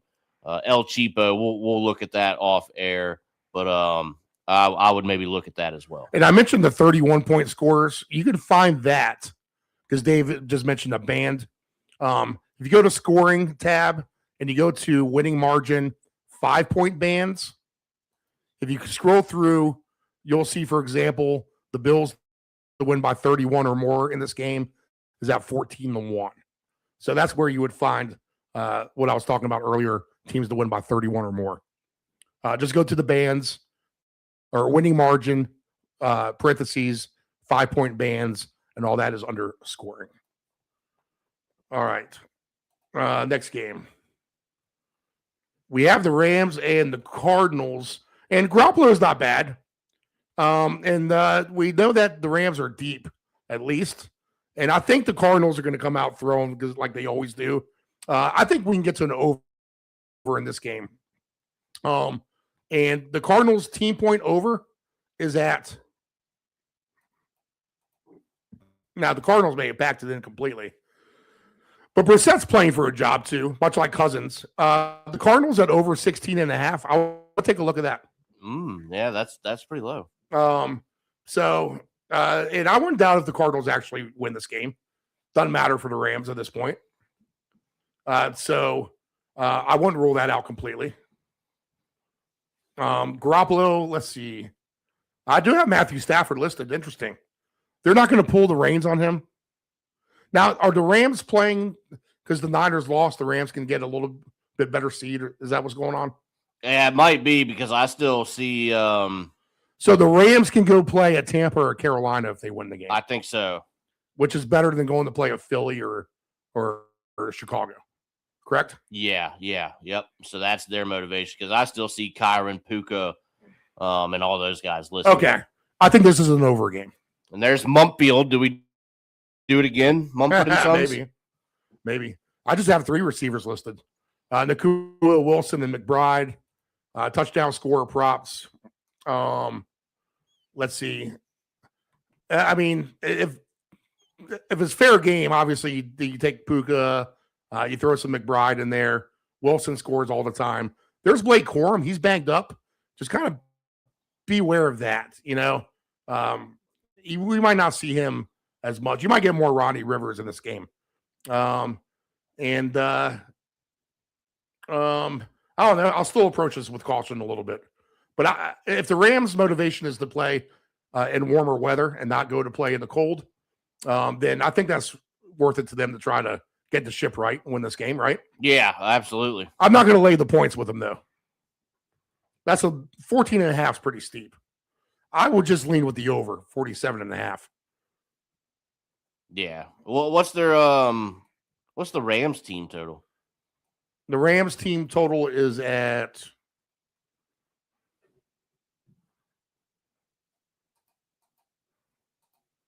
30.5. Ah. That is a bit Are they going high. to try that long? Right. If the Cardinals are not doing that well. That is a bit high. Yeah. 27-7 final score, right? Right, exactly. Yeah, I would lay off of that. Okay.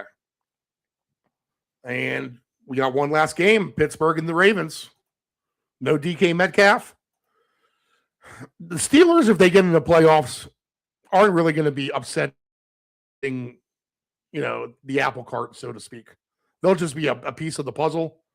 The Ravens, if they sneak into the playoffs, could be upsetting the apple cart for a lot of people. Right. And a team that we're discounting. We've already thrown them left for dead for the most part. Yeah, they'll find their way into the playoffs. And next thing you know, that they're competing and winning playoff games. Oh, and then they're getting hot at the right time. Could you see a scenario where that happens? And Lamar is back.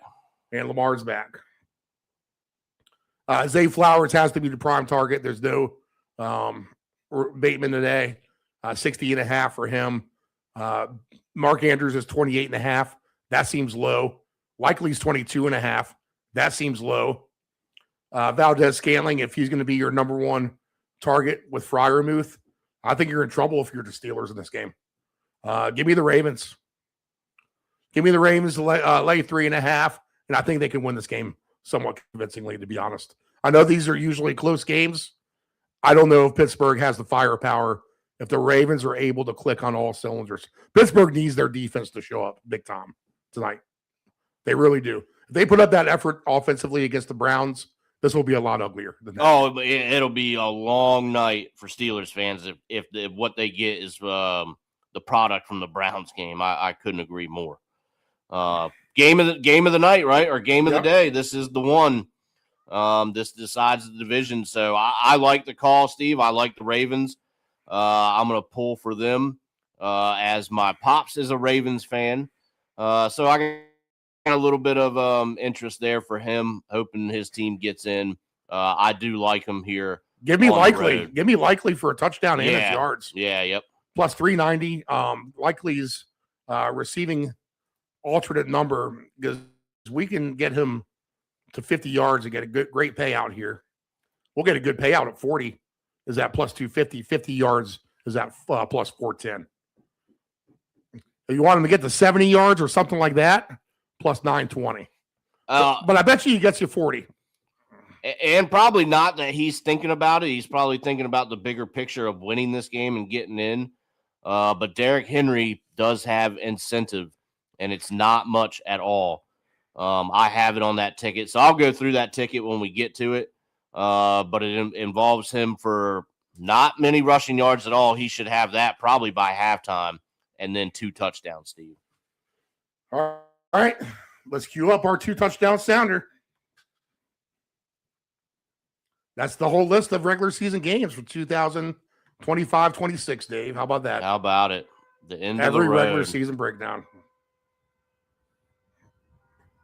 More fun to come with the playoffs.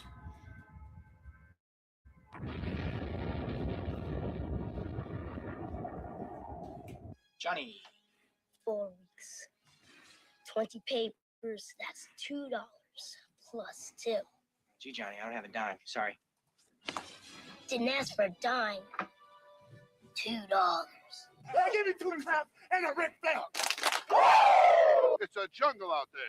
You got to look out for number 1, but don't step in number 2. Utah, give me 2. And Jimmy 2 times, who got that nickname because he said everything twice.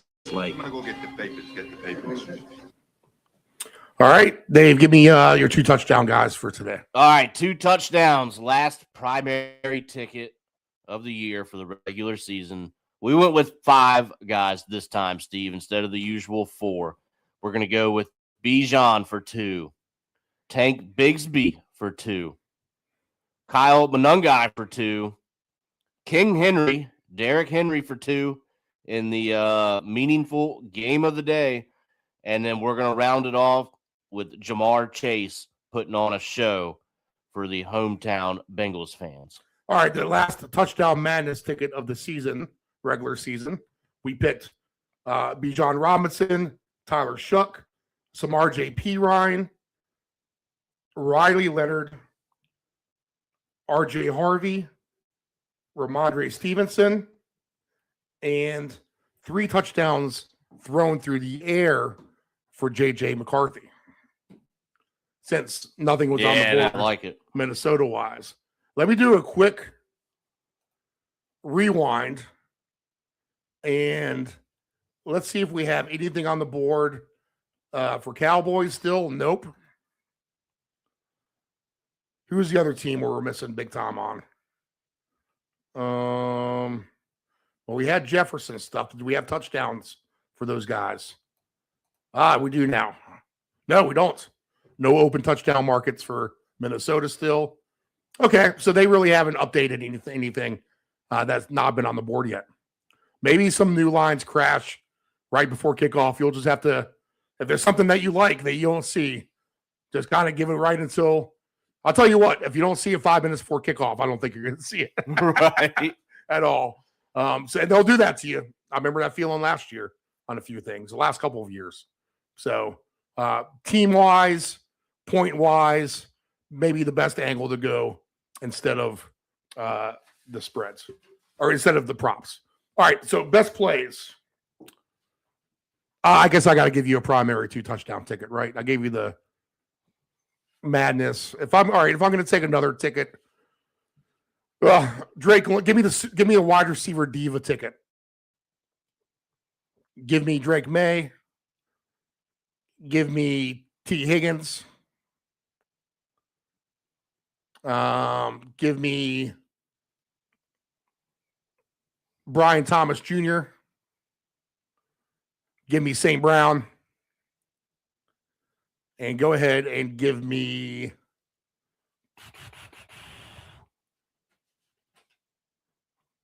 I guess Puka Nacua. All right. Right? Yeah. I should say that one more time. So Puka, London, St. Brown. I want to say McLaurin. Interesting. So I'll throw him on there. McLaurin, Brian Thomas Jr., and then T. Higgins. Okay. Our best bets. Dave, your best bets. All right, we'll go We'll go with the incentive ticket that I liked the most. I know there's probably a couple others out there, but these are the ones that make sense to me. Bijan to have a big day, 120 plus rushing yards. We're going to go Myles Garrett getting the sack. He wants that sack record. I think he could probably get it done there against the Bengals. 60 plus receiving yards for Justin Jefferson today. That's a nice little payday for him. He should be able to do it against a Packers second team defense, I'm thinking. And then we're going to round it off here. The 2-pick same game parlay. We're going to go Derrick Henry for 40 rushing yards. I think he only needs like 35 or something, but I couldn't get the 35 number. And then Derrick Henry also for 2 touchdowns cashes him another incentive. So a couple of checks out here waiting for King Henry. All that together, Steve, you're going to get 40 to 1 odds. All right. I'll take a look at prop wise. Kirk Cousins stuff. Bijan Robinson rushing. Tyler Shuck rushing. Samar J.P. Ryan rushing. Quarterbacks to throw touchdowns. Kirk, Burrow, Lawrence, Stroud, Ward. Maybe 3 each there. You can probably find another one down the way in the 4 o'clocks if you want. Someone like Bo Nix, Stafford, something like that. St. Brown receiving yards. Montgomery rushing yards. Franklin receiving yards. I'm good with Sutton receiving yards. DK receiving yards. Ramondre Steven rushing yards. And then team-wise, we'll go Baltimore minus the points. Patriots first half. Denver first half over 13.5 points. We'll take Washington on the alt line. We'll take the over in Jacksonville. We'll take Minnesota on an alt line. We'll take Atlanta on an alt line. We'll take Dallas in the first half minus 2.5. We'll take the Bengals alt line for them. And we'll take the Lions on the alt line for them. The 2 upsets being the Lions and the Commanders. All right, guys. That's how you make your money. 10:30, we're getting out of here. How about that? Wow, Dave? how about it? That's wild. That's what happens when there's not a million props. This is true. Keep paying attention to your phones. But we have plenty of time before kickoff now to do what you need to do. We'll do what we need to do. We got some time to kill, so we'll get our tickets together slowly. We'll do Saturday playoffs, and we'll do Sunday playoffs. Be hard-pressed to start at 7 a.m. on a playoff Sunday, so figure that's going to be more like a 9-o'clocker. All right, we'll do some hockey this week, we promise. See you Tuesday night, 6 o'clock, right here on the Deep End Broadcasting Network. Good luck today.